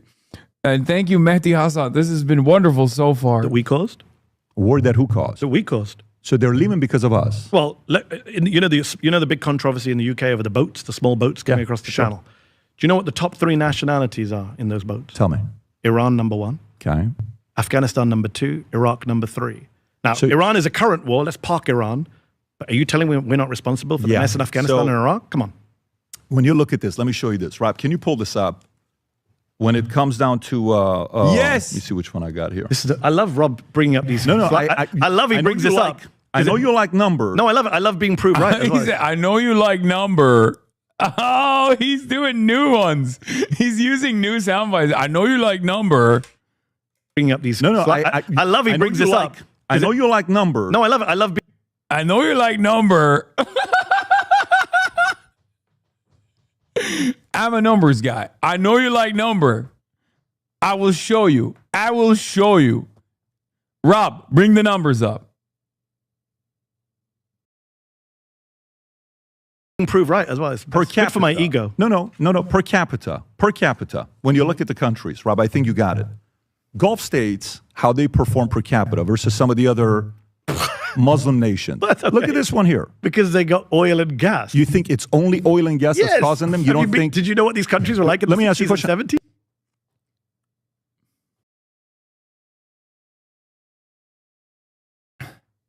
He didn't just do that. That's so dumb. He's so fucking. That's awesome, dude. That is fucking awesome.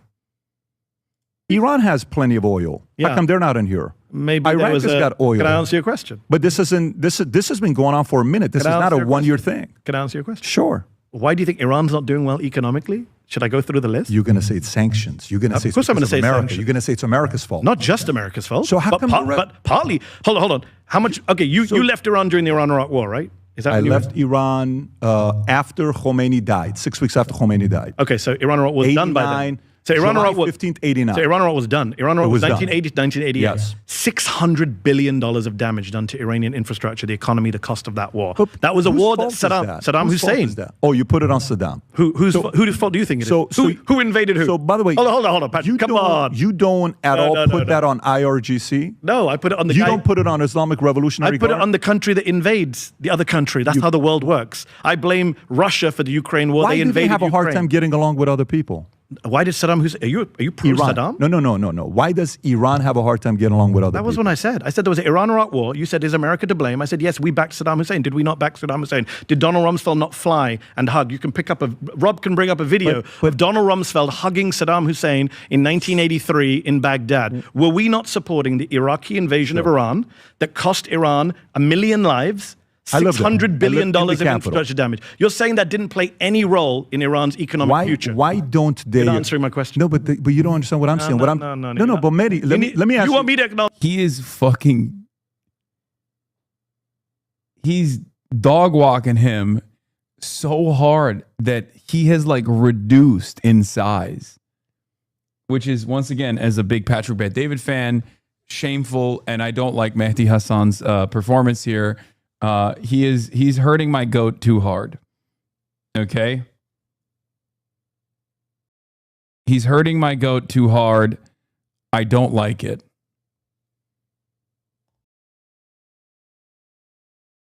I know you like number. I know you like number. Oh, I mean, that's going to be my new stem probably. I know you like number. I'm a numbers guy. I know you like number. Why the hell are you going to try to debate someone who literally has a book called Win Every Argument? Yeah. I already read the comments. Everyone's fucking talking about how Medhi dog walked him. This is embarrassing.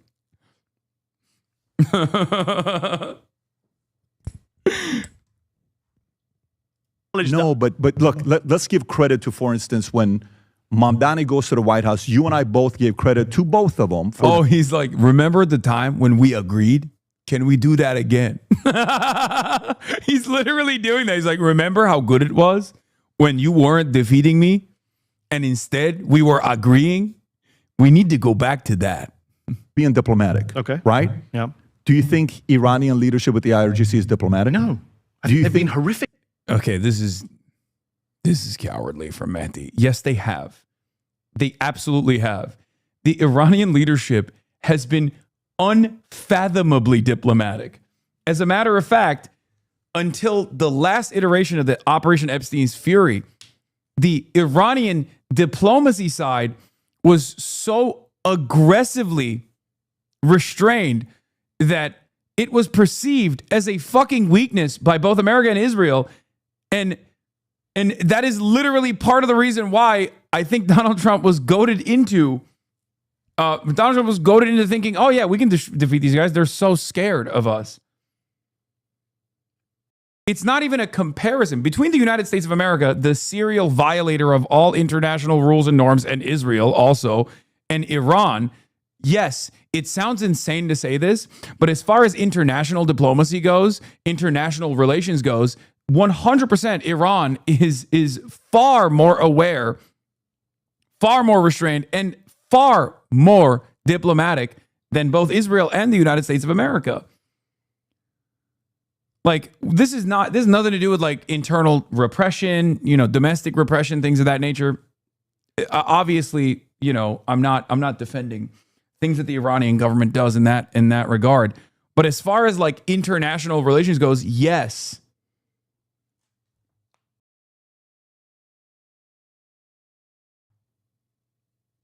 In their leadership, I think they've given themselves their opponents a stick with which to beat them. I was a big critic of Ahmadinejad back in the day. He said dumb things. So do you think Khomeini was good for Iran? Do I think Khomeini was good? Do you think Khomeini was good for Iran? No, in hindsight, of course not. If you look at the record, so today, then we're on the same page. What I'm trying to do is I've said this before. I went on Piers Morgan. Wait. Okay. Once again, hard disagree on that issue as well. I mean, if you don't want Khomeini or Khamenei, don't intervene in the Iranian affairs. Like the revolution doesn't happen if America doesn't install a puppet leader and instigate a coup.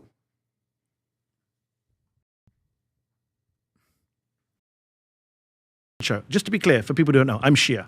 Right? I'm a Shia Muslim. I know you're Shia. Which is the majority religion in Iran. Sure. Right? So but there are two types of Shias.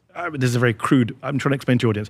Religiously, theologically, politically, there's two types of Shias. There are those who believe in what's called Vilayat-e-Faqih, WF. They believe that Khomeini, this was a political theory, some say a religious theory, pushed by Ayatollah Khomeini, that said that the clerics, the ayatollahs, the mullahs, whatever you want to call them, they should rule. Power should be with them. That is the model that Iran has followed. There is another school of thought that comes out of Iraq, mainly out of a city called Najaf, and an Ayatollah called Sistani, who is the leading Shia Ayatollah in Iraq today. And they say, no, we are all for religion. We're all, we want everyone to practice Islam, Shia Islam, but we're not going to rule. After the Americans toppled Saddam, Ayatollah Sistani did not do a Khomeini. He did not say, I'm going to become supreme leader of Iraq. He said, have elections, democracy, vote. I'm going to stay in my house and I'm going to give you advice, religious advice when you need it. I follow the Ayatollah Sistani view of the world, crudely put. Sure. I don't follow the Ayatollah Khomeini view of the world. So when you say to me, was he good for Iran? As a governmental system, no, I don't support the governing system of Iran the way it is.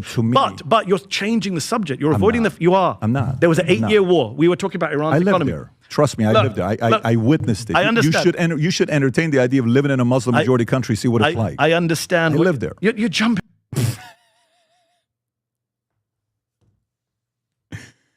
Oh my God, what the fuck does this have to do with guys?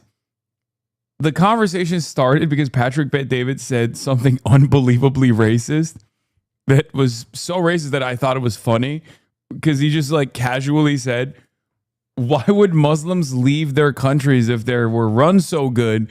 And that's the reason why Muslims actually don't succeed in the Western world, and therefore they're not a benefit but a burden. That was the implication. That wasn't like 3 or 4 arguments ago. That was the argument. And now we've arrived at, I lived in a majority Muslim country and it sucked. And that Muslims can't coexist for the most part in the Western world with others. Around it. I'm not.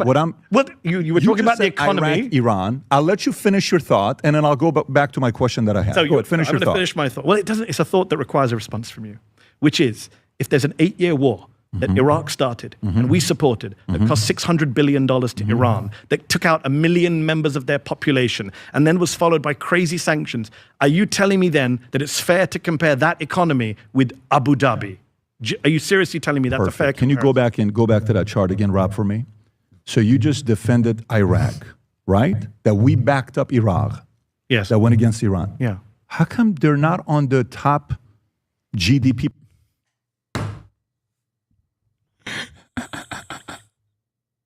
Per capita on this list. Do you know what happened to Iraq after the Iran-Iraq war? So now you have another reason. It's America's fault again. I mean, do you study history, Patrick? Do you know what happened in 1991? But do you we did a Gulf. No, but Why do you got to bring up information like that? Who cares if America just did sanctions on Iraq? I'm a numbers guy, and these are numbers that I'm unfamiliar with. I didn't ChatGPT it. I didn't grok it. Look at the numbers I put in front of you, and don't look at any other numbers or other events that have happened throughout history. The Gulf, Saddam idiotically invaded Kuwait. Victimhood language for you to say. So on one end, Wow. On one end, you're saying this. On the other end, no, it's because You're of this. comparing countries. You're showing me a graph comparing countries that have never been bombed, invaded, and occupied with countries that have been bombed, invaded, occupied, and then you say, why is the GDP per capita higher in one, not the other? Why haven't That's an insane comparison. Why with have respect. they made so much progress? Why? They're Muslim majority. Yeah. Okay. Why have they made so much progress? I mean, first of all, and by the way, at this point, just so you know, the argument is now not about Muslim. I know it's not. I know, but the argument is why are some winning, some are not? And I why explained war plays a big role in this. Well, Mehdi, a part of it I makes just pointed out to you the 3 biggest refugee groups on the boats going into England are said Iran, Iraq, Afghanistan. Yeah. Coincidence? No, those are war-torn countries. I'm not disputing that. What I'm trying to tell you is even with that, if you sit here and say every single time everything is America's fault, what responsibility do they take? Do they take any responsibility that they're not making the right decision for other people? Just to be clear, people can rewind. I know Rob does screenshots, but people watching on YouTube can rewind. Never did I say it's all America's fault. I've never said that. Have you read? You said you've read my stuff. You've seen my stuff. I've seen your I'm stuff. very critical of Muslim majority countries. I am very critical of the Iranian government. I'm very critical of the Saudi government. I'm very critical of the feedback would you give? Emirati What do you government. think they can do? I do a show for Al Jazeera, and I grilled the Qatari foreign minister on that show about the lack of democracy. Dude, I've seen your stuff. I'm critical of Arab governments, Muslim government, Pakistan. Do you think the Middle East is a safer place with IRGC in charge of running America or somebody like a Pezeshkian? More to moderates. Of course, I'm more of a moderate. I would like to see. And again, who undermined the moderates? Okay, I have a better argument here. I think IRGC and its militancy would have caused sufficient military deterrence against Israel and may have even allowed Iran to develop a nuclear weapon, and therefore would have created an environment of longstanding peace far before this current iteration of the conflict ever took place. There is a real argument here that there is, I mean, he said IRGC running America, but I think he meant Iran for the record. So I'm just like skipping past that point because that'd be really funny. I don't, but yes, there is a real argument here for there being more regional stability if Iran had shied away from the path of strategic restraint and moved in the direction of deterrence.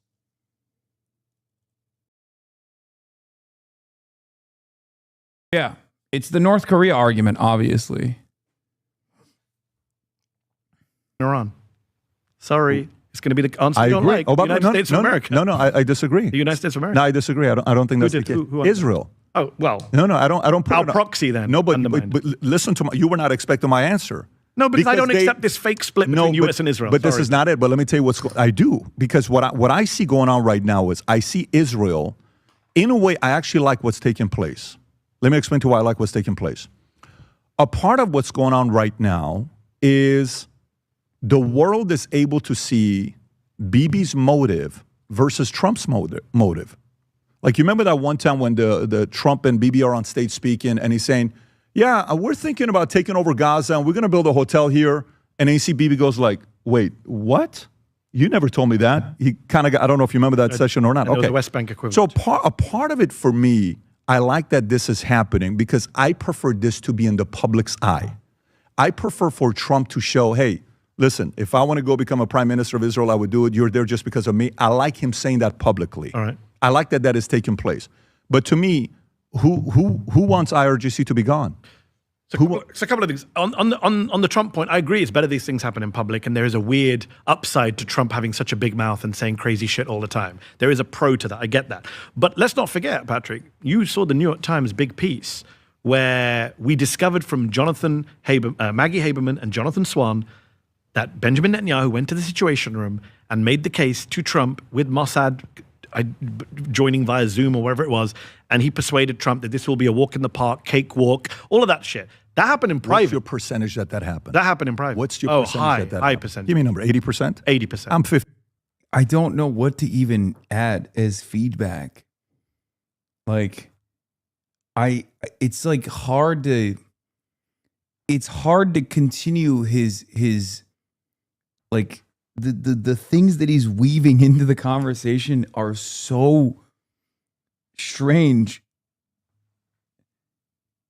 and irrelevant. Wait, what the fuck? Left-wing lunacy?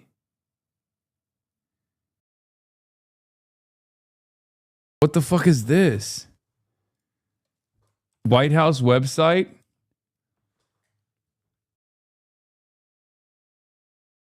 Hassan Piker lamenting that President Trump is alive and remarking that it would be funny if he died. Wait, what the fuck? The offense, the fake news unhinged. By the way, 2 S's? What the fuck? They fucking wrote my name wrong. I'm on the White House website? What the fuck? What? The offense, the fake news and unhinged sick Democrats have spent years peddling reckless, inflammatory, and escalating rhetoric about President Trump, his administration, and tens of millions of Americans, smearing them as fascist, Nazis, and threats. The truth, the toxic environment has repeatedly incited their supporters to violence, most recently at the White House Correspondents' Dinner, when another radical left lunatic attempted to assassinate President Trump in the third such attack in under 2 years. Examples of degenerate fake news figureheads spewing such disgusting rhetoric include Hassan Piker lamenting that President Trump is alive and remarking that it would be pretty funny if he died. What? When did I even say that? Wait, is David Pacman and them on here too? Whoa, David Pacman is on here. Emma Nicholson. President Trump in the Oval Office Situation Room commanding one of the most daring health crises, fueled by unhinged fringe accounts.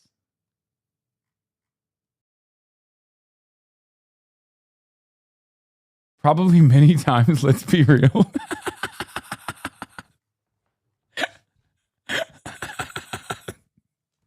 Dude, shut the fuck up.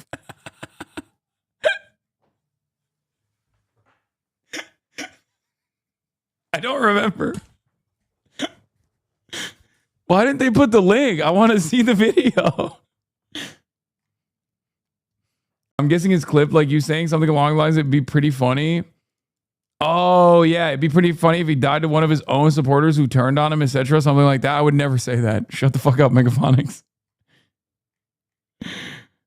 Oh, wait, hold on. The sources are here. Hold on.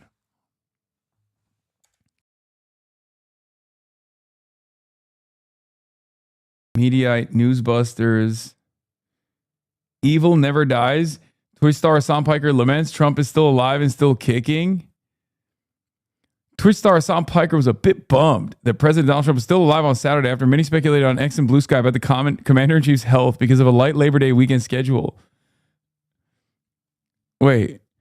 This is the story of the fucking week. The notion that so many people have deep-held resentment for the fucking president that they're actively fantasizing about his untimely demise at the young age of 79, Piker said. His comment came a few hours after photos and video emerged of Trump heading out to play some golf with his granddaughter, Kai Trump. Piker, during his live stream, said everybody was stoked that Trump was potentially dead. The president, he added, is an evil, obese, demented 80-year-old man. Before saying he believes it backfires whenever Trump's haters pray for his downfall. I feel like it has the opposite effect, Piker said, where you just hit the thoughts and prayers, and then those thoughts and prayers end up bouncing off of him. You know, it just makes him stronger. I don't know what it is. On Saturday, Piker added, it would be pretty funny if Trump died before former President Joe Biden. Oh, I did say it. Like, I said it'd be pretty funny if Trump died before former President Joe Biden, whom Piker said was old as fuck and had a deteriorating brain. Yo, I cracked myself up, dude. It's way funnier when it's written down. I got clip chipped by the White House. That's crazy.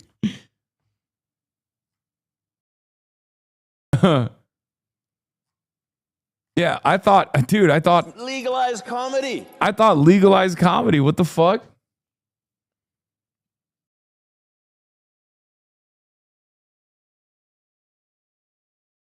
Do you ever look back at some of the things you said and chuckle yourself to sleep?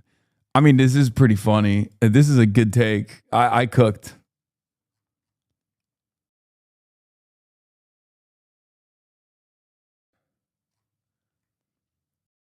It's bad that it's written down, though. Whatever. Okay. Anyway, that'll be all for today. I will get back to the Patrick but David conversation. There's an hour and 20 more minutes on this thing. I can't finish it right now because I'm tired. It's been 8 hours and 16 minutes. We got some big dumps today. Tomorrow is yet another day. We'll be live. We'll be alive. We'll ChatGPT it. We'll grok it. We'll do the damn thing. We are all numbers guys. I know you like number. I'm a numbers guy. I know you like number. He cooked, dude. My goat. My fucking goat. More big dumps, please. More stealing of votes. We'll help all your lawns real soon. Just you wait. Sha-da-da, sha-da-da, sha-da-da-da-da-da. Hey, what can you say? That's PBS for you. But held to your advice real soon. Just you wait. But hey, what can you say? That's PBS for you. Brought on by viewers like you. Just you wait. Just you wait.